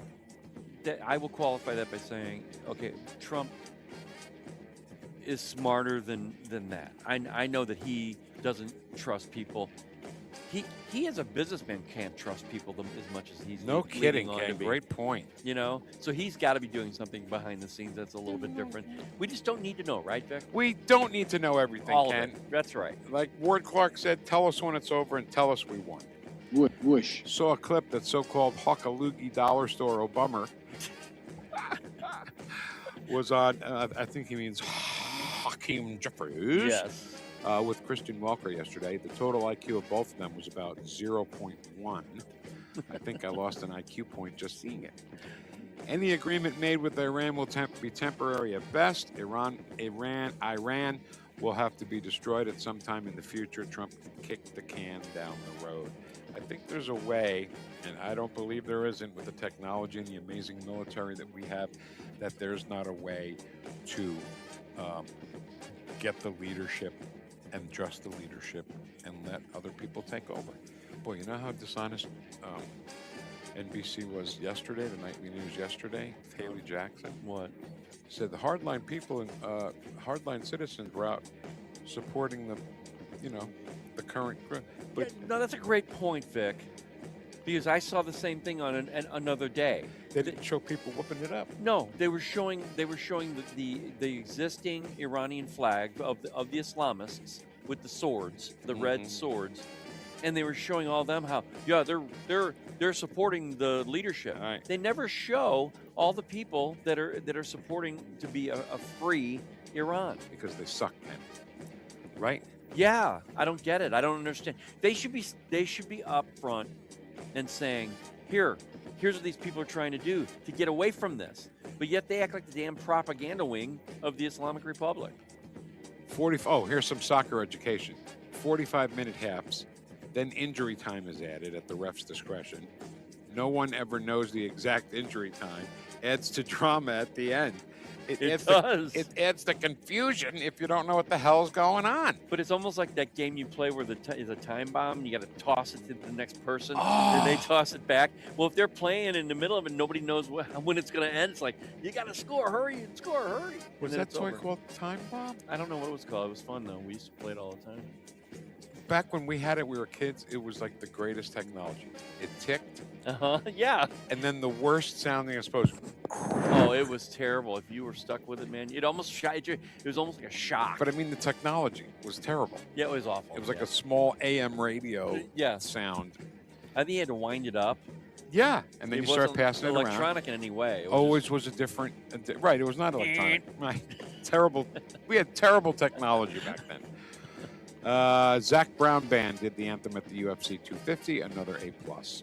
National anthem, agree. Stop putting your customization on it. Bugs me. Gene, it does more than bugs me. It makes my skin crawl. Dan and Shay are country. Ed has... Thank you, Ed Stoit. I'm so glad the Carolina Hurricanes won the Stanley Cup. It's such a shame that this physical sport that everyone bemoans is violent had its fans in the street causing havoc. Oops, nope, that was the NBA. Yeah. Such a great point. 60 people were arrested. After what he's saying here is hockey players are real men. They're real men of sports. Oh, yeah. I mean, Hughes, what was the kid's first name? Jack Hughes got his tooth knocked out, came right back in and scored the winning goal. Right. LeBron would be, I'm done. Put me in the hospital. Yeah. Hey, hit that like the button. Yes, thank you, Ed, for the reminder. Hit that like button. Oh, come on, it's not enough, everybody. Help us out here. Will you hit the like button? Get our podcast. Share it with your friends. What else? Is that it? Donate to the Mid-America Veterans Museum. I'm sorry. Hey, Karen, how you doing? So sick and tired of any celebration destroying property and assaulting people. Barbaric, selfish ass. Who? That have no respect for themselves. Bring in the water cannons and put an end to this. Water cannons. See, why not? Okay, water cannons. Why not? No one's going to get damaged, but it'll knock them off their feet and make them run away. There was a country that did water cannons. France. But the water was dyed. In blue. Yeah. So if you saw somebody with blue, they were a criminal. Right. So smart. Yeah, I mean, I just don't understand why they don't use more of those. It looks like playing the national anthem for us blocked the streaming from Facebook. That's a bunch of crap, man. Unbelievable. Facebook PMS, where are you? It looks like playing the All right, how many times are you going to say it, Joey? How many times are you going to say it? Once is fine. Facebook has put us in timeout for being too patriotic. Thune will be the ruination of the nation. Dems will kill the filibuster faster than you could take a breath. You watch. If they take control the very first day, they're going to say, okay, filibuster's gone. Let's go, boys. Are you reading to yourself as I read aloud here? Or are you not? No, I'm not. Because I just... Look what I didn't say. I didn't. Bad word. I didn't say right there. Oh. Yeah. Glad I didn't read it. Shoot heads. Shoot head rhinos. Oh, okay. Shoot heads. I've heard that before. Trump, unfortunately, had a blind spot for some people. Thune is one of them. Get him fired now. Everybody makes mistakes, but when you realize the mistake, get rid of it and fix it. Why is the president trusting Islamic terrorists with a deal? Naive. I'm not sure he's being naive, everybody. Just saying. Just to run with a quick check of the Brent crude oil. Still going down, 79.29. Too many. I think I have too many tabs up here. You think? I'm waiting for your computer to crash. Oh, it will. Can someone tell Vic to talk a little louder? The headset microphone is not very powerful. Nicole Wallace needs to just go away. Nicole Wallace said Trump is ruining iconic symbols. Who tore down the statues and they condoned it? Oh, see? Vic Head points right there. What's this say right here, Ken? It says every veteran has a story. A story. That's what it says outside. It also says welcome home, which I absolutely love. Doesn't The View have a weigh-in?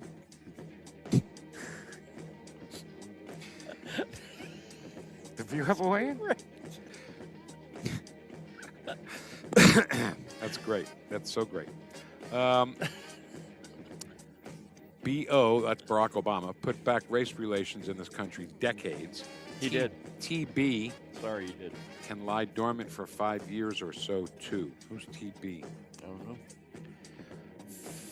Tick thing started with an experiment and involved Bill Gates.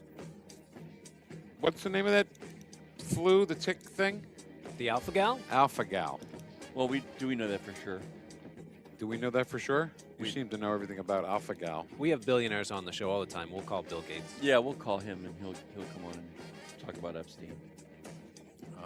They are showing up in urban areas, too, where ticks normally are not found. Factual expose is out on this. I also heard that these ticks don't wait around for you to walk through the woods.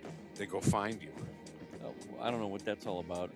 They usually drop from trees or they're in the grass. They'll come in if they get on your ankles.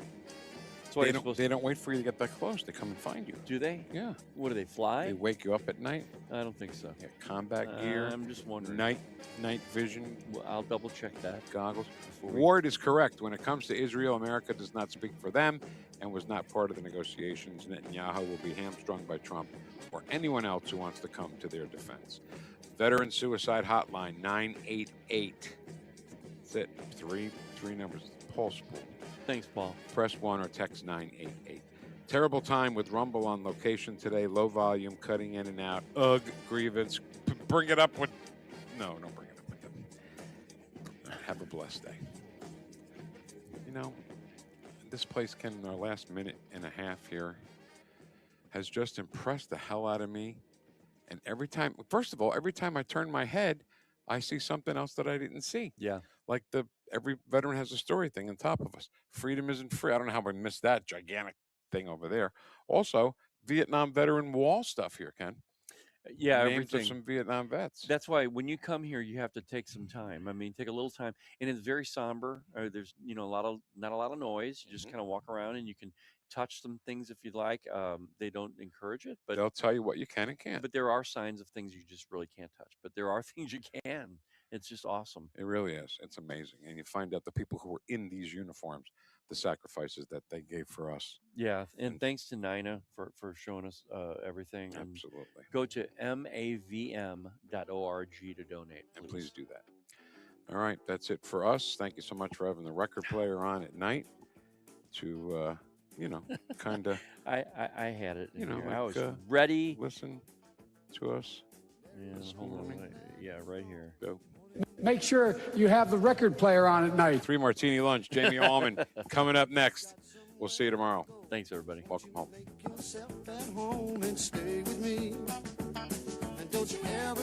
Why'd I go to the doctor? Working on the farm,